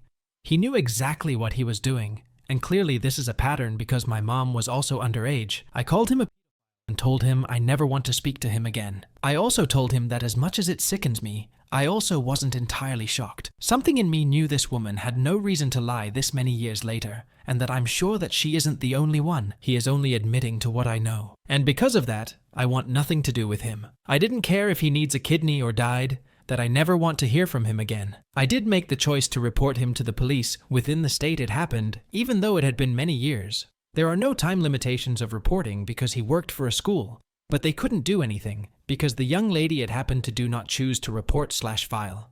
But I felt that it was my duty to at least not stay silent. After this, I also cut off all communication with my stepmom. I found it hard to look past it that she could still be married to this man who has cheated on her almost all their marriage, that she was raising a daughter and son but would tolerate this behavior. And let's not forget, also had a child outside their marriage. I also told my father's siblings, who I have a good relationship with.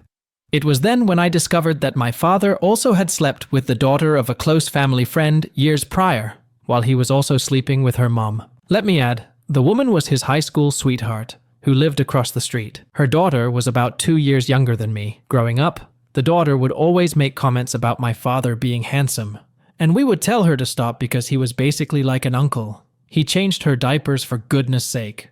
The daughter was also around 16 when she slept with my father. I didn't know until a few months after I found out from the other women, so that happened about 13 years before. One of my uncles stopped speaking to my father after this, so all of this happened 5 years ago. My father had been trying to contact me several times. He has written me emails, created new FB, Instagram, and LinkedIn accounts asking to talk. I don't respond and just block them.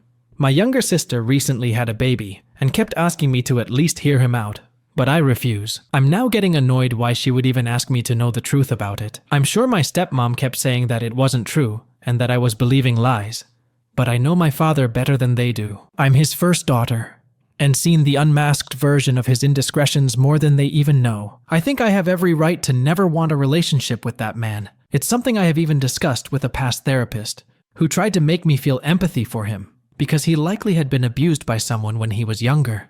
Maybe it's the stubbornness in me, but it still didn't justify, even if that did happen to him in my book. And in the back of my mind, I keep wondering if he also tried anything on my younger sister. Even though I have asked several times, she denies it, but the loyalty she still has to him, even though she tried to commit suicide when she was about 15/16, has me questioning. The thought of even giving him the chance to speak makes my stomach in knots, because I know much. He will manipulate the truth to make himself seem like the victim. Yet people keep telling me that I don't make peace. I will regret it if something happens. So maybe the world of Reddit has another perspective, or validates that I'm right in my stance, and to continue to block him regardless of his attempts. AITA? OP is not at fault for cutting off ties with their father.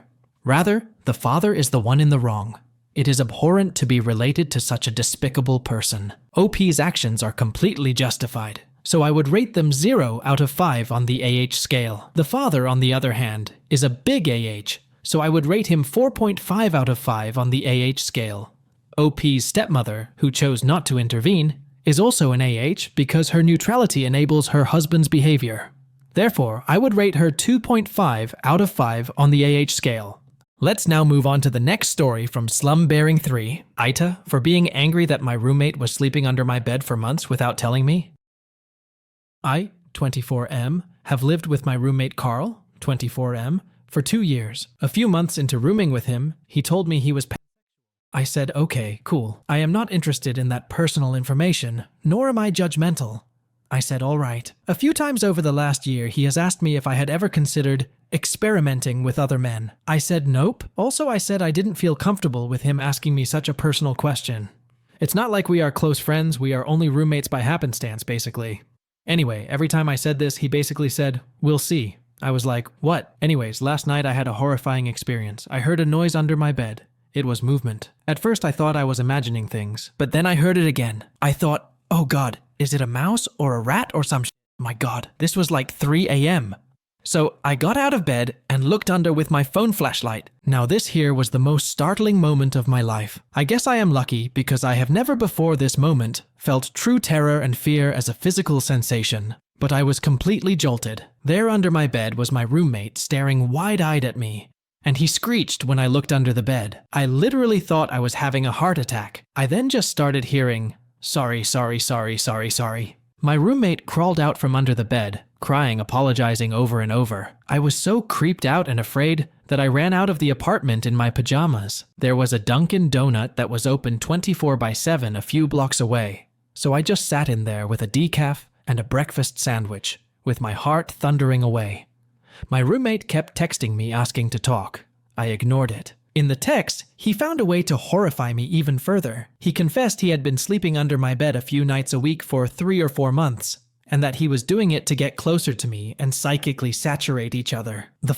I waited for him to go to work, and I ran into the apartment, got my essentials, and left. I am currently crashing with a buddy. Our lease is up in 1 month. My intention is simply to not renew. This dude is blowing up my phone, and I am getting texts from other people, some friends of mine, and some bozos who are friends with him. He is going around telling people I shamed him and that I am rejecting his apologies. Some people are claiming I am overreacting and invalidating his feelings.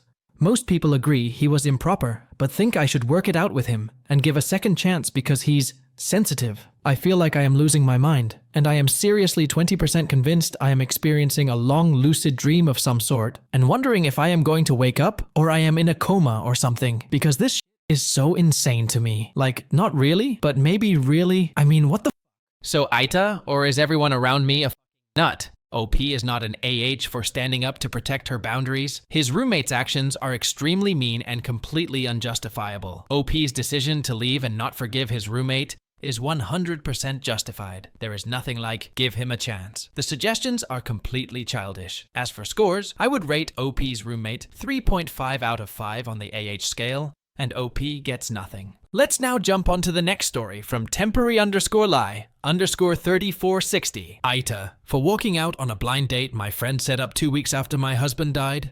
I just really need some clarity on this situation. I, 23F, lost my husband, 25M, weeks ago to a car accident. He was the love of my life, and I'm still not used to waking up without him every day. We had big plans for our future, and it all came crashing down in a heartbeat. We met on his uncle's farm. He was a farmhand, and it was love at first sight for me. I'm also 4 months pregnant, but I haven't told anyone. I was planning on telling my friend when I was feeling better. My best friend, Lee, 24F, has been my shoulder to cry on during this time. She helped me with his funeral and anything else I needed as I'm NC with my bio family, story for another time. She is currently dating Barry, 24M, and they usually hang out in a trio with Liam, 24M. When I first met Liam, he hit on me hard, tried everything, like comparing himself with my husband and saying weird things like our kids would be cuter than if you had kids with my husband. He's also made weird comments like, I need a city boy, and would motion himself when I'm a country girl through and through. I typically would shut him down or ignore him,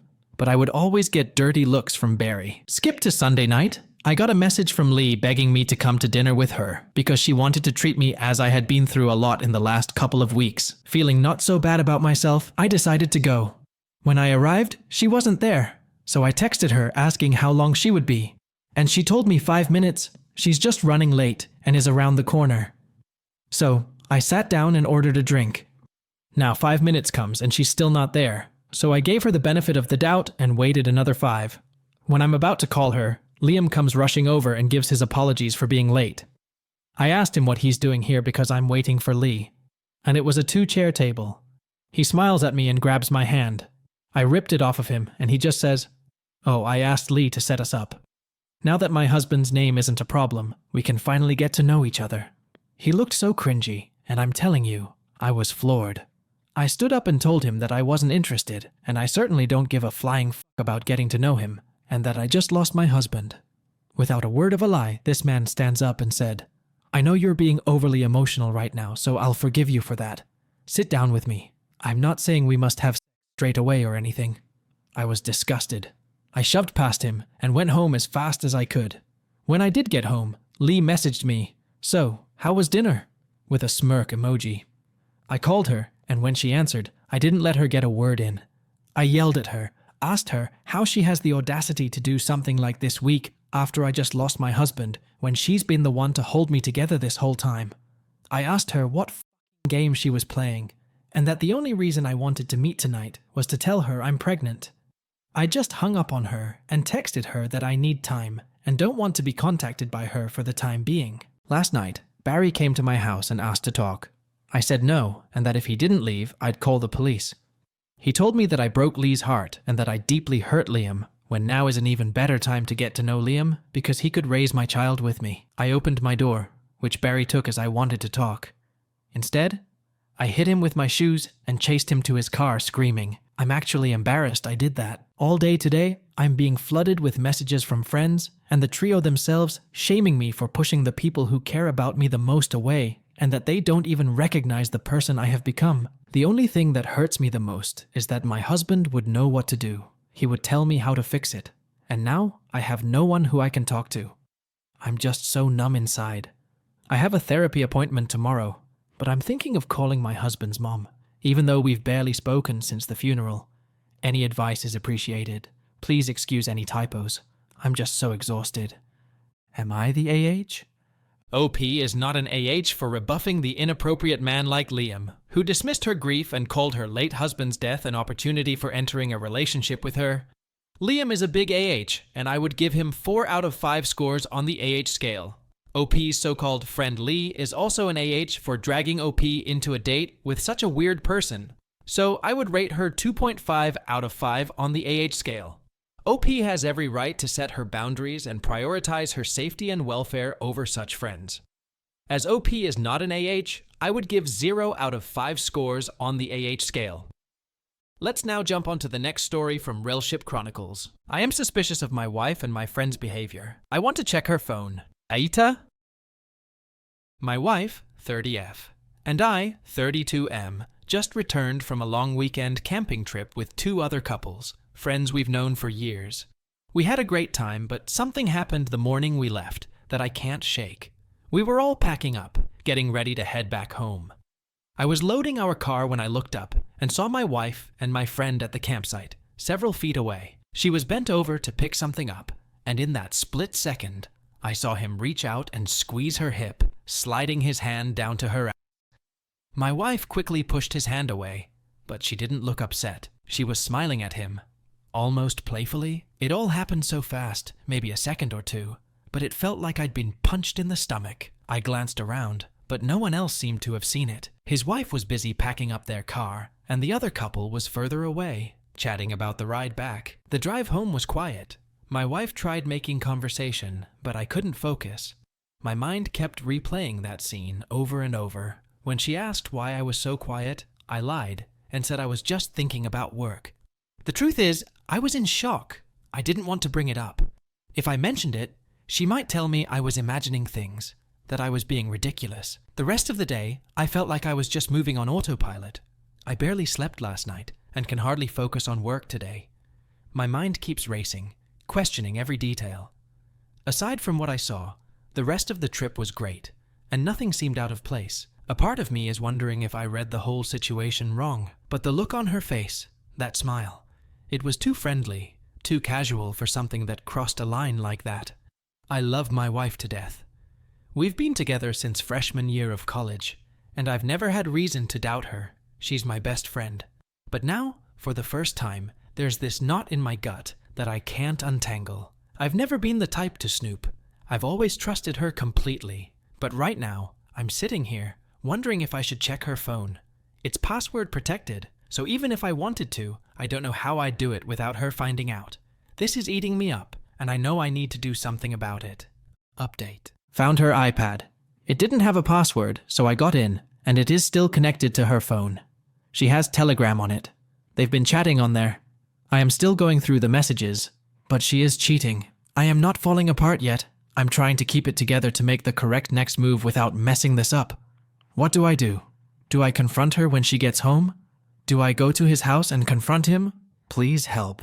Update 2. Thank you all for your advice. I didn't tell her anything. I have locked myself up in my home office under the pretense of needing to catch up on work. She is not suspicious. I kept the iPad with me. She hasn't used it in so long, she won't even know it's missing. I took pictures of all their messages using my phone as a safety measure as well. They have been chatting for at least 8 months as far as I can tell. Telegram is their main communication channel, it seems. They've sent each other messages and making plans on making their relationship official after leaving me and his wife. I can't believe she would do this to me. From the messages, I saw she had sent him a suggestive photo of herself on her way to the gym earlier this evening, and when she got back home, she started kissing me, wanting. I declined, saying I needed to get work done. I am confused right now and unable to think clearly, so I will follow the advice I am offered here. Lawyer, gather evidence. I will work on those. I also saw several comments advising me to separate my finances from hers. We co-own the apartment we live in and have joint bank accounts. My parents died in a car crash 2 years ago and left me a large inheritance, which she knows about. She does not have access to the money in that fund. Is there anything I need to do to protect myself there if it comes to that point? We don't have kids yet. Update 3. I work from home sometimes and didn't have any meetings this morning, so I spent it researching and calling lawyers. I have 2 consultations lined up for tomorrow, but the majority couldn't book me in until next week. I will tell his wife and show her proof as soon as I settle on a lawyer and get myself covered first. Once she's been informed, I will give her time to get her affairs in order and secure a lawyer if that's what she wants to do before I decide what to do next, such as confronting my wife. I don't understand how I'm feeling. I am not angry for some reason. Number maybe, sick, and nauseous when I think of the messages I've read, especially the sex messages. I just feel like I am just doing the things that I need to be doing right now. But it's almost like I am living somebody else's life. I don't know how long I can keep up the poker face without her noticing something is up. Thanks for your messages and support. Update 4. Guys, I am humbled by all the messages and advice I received. Not much has happened since yesterday, just keeping myself busy with work and the gym. The anniversary of my parents' passing is coming up in about a month, and she obviously knows this, so when she asked why I seemed off, I just told her I was thinking about them. I have consultations with several lawyers lined up, most next week, a few this afternoon. I will update after I settle on a lawyer and know what my options are. Update 5. I found a hell of a lawyer who managed to draft my divorce papers within days, which were filed this morning. I am in a no-fault jurisdiction, which meant all the evidence of the infidelity which I had gathered can't be used in court. The good news is that my inheritance is safe because I didn't use the money for marital expenses. Our condo was a wedding gift bought by both our parents. Each side contributed 50% to the down payment. So one of us will have to buy the other out, or we both sell it. I called the OBS on Saturday and asked to meet her for coffee. I chose that day because, ironically, her husband and my wife had gone on an overnight trip together. I found out from their messages on the iPad the lies they were going with, where my wife was staying at her sister's for the weekend to help with the kids, while her sister's husband was away on a business trip, and her husband was going away for a work-related project. The truth was, my wife and my husband were taking a trip out of town together and were staying at a hotel, all paid for by the Casanova himself. I showed her their messages on the Telegram app. Pictures included all of it. She told me she noticed him feeling distant and withdrawn a few months ago. She thought it was just work stress and had no reason to suspect he was cheating. Finding out that her husband was, in fact, cheating, and with my wife, who is also her friend, came as a blow to her. We chatted some more, and I gave her my lawyer's number as she considers her options. Sunday night, my wife returned from her sister's house. She walked through the door and greeted me with kisses, saying she missed me after she had spent the weekend with her lover. Her ability to compartmentalize is almost diabolical. I sat her down and told her we needed to talk. I had the whole conversation recorded without her knowledge. Following lawyer's advice, I live in a one-party consent state. Here's how it went. I asked her to promise to be honest with me. Of course, baby, but she was nervous. Then I asked her a series of questions. Do you love me? Yes. Are you happy with me? Yes, of course, baby. Have I been a good husband to you? Do I treat you right? Yes and yes. WTH is going on? Please humor me. Okay. Have I ever done anything to hurt you, whether physically or emotionally? No, of course not. WTF. Okay. So, if you're happy with me, then why are you cheating on me? She stared at me in shock for a good minute and then immediately started denying it. This went on for a little while, and then I just told her to drop the act because I found out the truth. Eventually, she broke down and admitted to kissing a guy who had been hitting on her at a bar during a night out with her girlfriend a few months ago. I don't know why, but at this point, I started laughing because the whole thing was just absurd. She not only cheated on me, but she had also taken every opportunity she could find to cheat on me. I asked her if that was the only time she cheated. She swore up and down that it was the only time and that it was a moment of weakness, that she was drunk. And it had meant nothing. I said nothing. I gave her my lawyer's business card and said I filed for divorce. I hadn't yet. I wanted to talk to her just once first to see if there was anything left of our marriage to salvage, and that if she wanted to reach me, she should call my lawyer. She cried, begged, apologized, and then when I started packing a suitcase, she shifted to gaslighting me, saying I was throwing away everything we had over a mistake. And the worst part of what she said was I had no one else in the world. Why would I leave the only family I had left? This stung, because I told her she was my only remaining family after my parents died and there was no one else I could depend on, only for her to throw those very words back in my face. I left that night to a hotel where I am staying until I find a new apartment. Yesterday, I officially filed for divorce. Edit. My responses to some of the comments. I didn't tell her that I knew about the affair after she said she kissed some random guy at the bar. She ended up finding out from her. The OBS confronted him and called her up as well and gave her shit. The OBS was really upset when I told her and couldn't keep it in. I don't blame her. He really did her dirty. Her mom is sick, and she has been going out of town a lot to be with her. And instead of supporting her, he had been using that time to get with my wife. I didn't because I was blindsided by her telling me she kissed a random guy at the bar. It may sound insignificant compared to the double life she has been leading with my friend, but in that moment, I think I started realizing how badly she wanted to cheat on me, and it came as a shock. I was too angry to say anything to her without blowing up in her face, so I just left. It's hard to explain why. It just made more sense to leave than to try and find out why she'd been sleeping with my friend after I heard that from her. When I left the house, she kept calling me that night and leaving me messages. When the OBS called her the next day and confronted her husband, she stopped trying to reach me. It's been crickets from her since. And him too. I put 2 and 2 together because around the time OBS messaged to tell me she confronted him and called her, I stopped getting calls from my wife.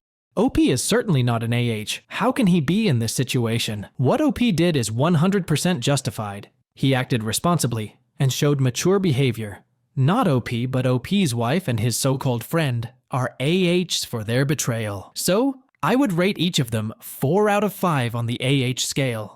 As OP's actions are reasonable and hence justified, I would rate him 0 out of 5 on the AH scale.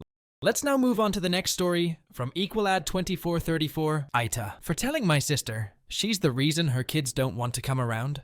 I am a 48-year-old mother of 4 kids. I have a daughter, Kaylee, who is about to graduate high school, 2 sons in college, and my oldest son, Jerry, who has been living with me since he graduated college a year ago. My sister, Sarah, is 50 years old and has 3 kids, a daughter in high school, a son in college, and a son who's getting his master's degree. Sarah told her kids that as soon as they graduate high school, they must pay rent in college if they want to keep their rooms. I told her she shouldn't do that because it would drive them away.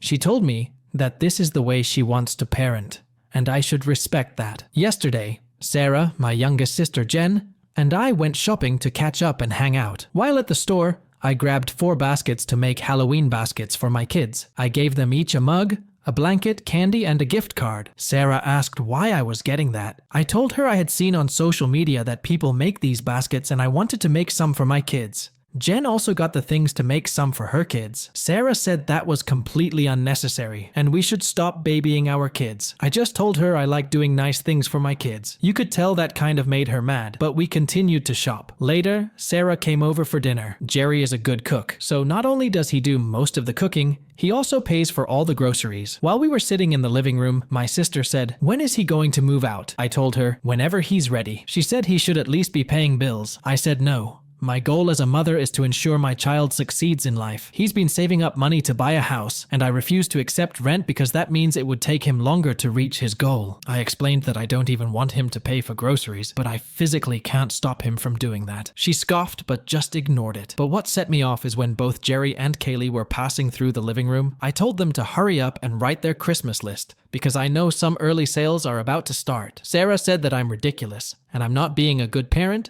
because I refuse to unleash my children. She said they are too grown for Christmas lists. She said I'm raising lousy and lazy kids. Jerry told her to cool out, but I chimed in. I told her I'm a way better parent than her. I told her my kids are far from lazy. I had a son graduate salutatorian. My daughter is in the top 10% of her class. My oldest son has a fantastic job. I told her to ask herself why her children barely come to see her. It's because they hate her. I asked her what good mom expects their kids to pay rent and go to school. I told her she was the definition of a shitty parent, and she shouldn't have had kids if she was going to treat them like crap once they turned 18. She just hurried and left the house. Later that night, Sarah shared her side in the group chat that includes all my siblings and my mom. Jen told Sarah she was in the wrong and that I have nothing to apologize for. My mom told Sarah that it was unfair to comment on someone's parenting style when she hates when the same is done to her. Sarah just left the group chat. I feel bad about what I said and think I should apologize for being too harsh. AITA? OP is not an AH for defending her supportive parenting style, and Sarah unreasonably criticized it. Sarah's selfish parenting approach has strained her relationship with her own children, And she wants the same for OP, which is completely unjustifiable. So, Sarah is an AH, and I would rate her 2.5 out of 5 on the AH scale, and OP gets nothing.